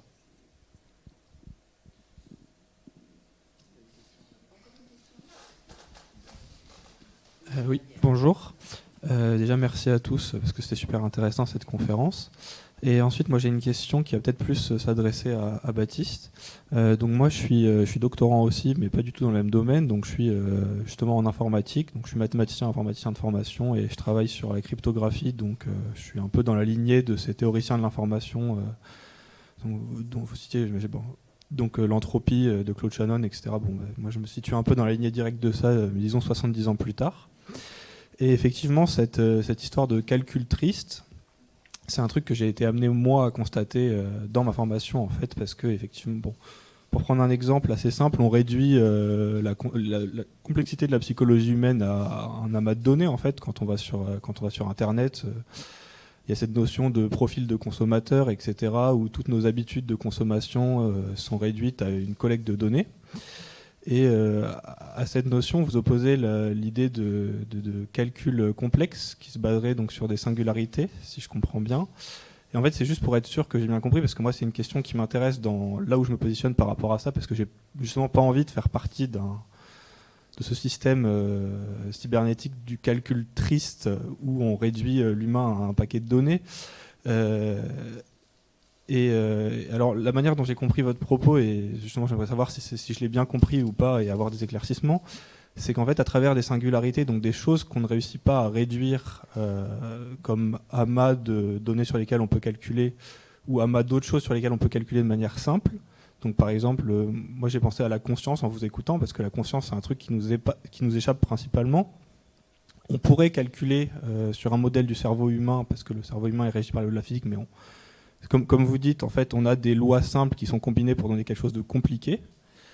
Et donc, est-ce que ça, par exemple, la conscience, c'est une singularité et qui redonne la possibilité d'un calcul joyeux, en fait. Donc, on peut calculer sur des métamodèles, disons la sociologie, la psychologie, etc. On peut regarder les sociétés humaines au niveau macroscopique et avoir une certaine forme de calcul joyeux là-dedans, sans tomber dans la réduction à des algorithmes qui réduisent l'humain à sa matière, en fait. Merci pour la question. Je vais essayer de dire deux mots et puis on peut continuer pour laisser un peu de place à la fin. En réalité, les singularités, c'est moins des choses exceptionnelles comme l'émergence de la conscience ou l'émergence d'une organisation. C'est quelque chose d'assez simple qui prend en fait la place de ce que les modernes appellent un état. L'état avec un E minuscule, qui est donc la description du système qui permet d'accéder aux interactions fondamentales. Un état, c'est pas un aspect. Un état n'est pas dépendant du point de vue. On dresse l'état du système, c'est-à-dire on trouve le fonctionnement qui est le fonctionnement du système lui-même. Et la notion de singularité vient en fait décaler deux choses qui coïncident dans la notion d'état. Dans la notion d'état, la description et la rationalisation coïncident. C'est-à-dire qu'on estime que les outils qu'on trouve pour décrire l'état du système constituent son fonctionnement.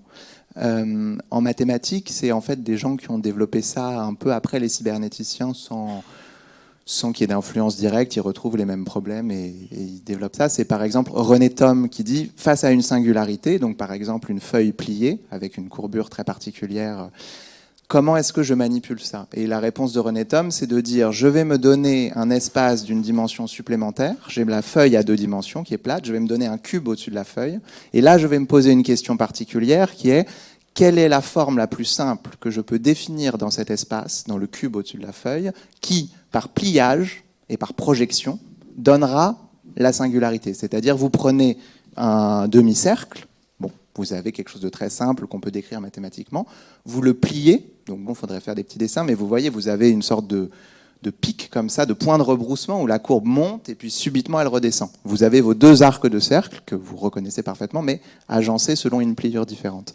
Et René Thom développe toute une théorie des singularités avec 7 singularités élémentaires, c'est-à-dire 7 opérations de pliage dans des espaces à dimension supérieure qui permettent d'appréhender ces objets-là. Et là, vous voyez tout de suite qu'il y a quelque chose de joyeux dans le sens où vous inventez cet espace. C'est un moment où vous ne faites pas simplement un constat, où vous vous retirez de la scène en disant « ce n'est que ça », mais c'est un moment où vous dites « ok, il faut que je m'investisse au maximum de la scène pour créer une fiction qui va permettre de se rapporter à cet état ».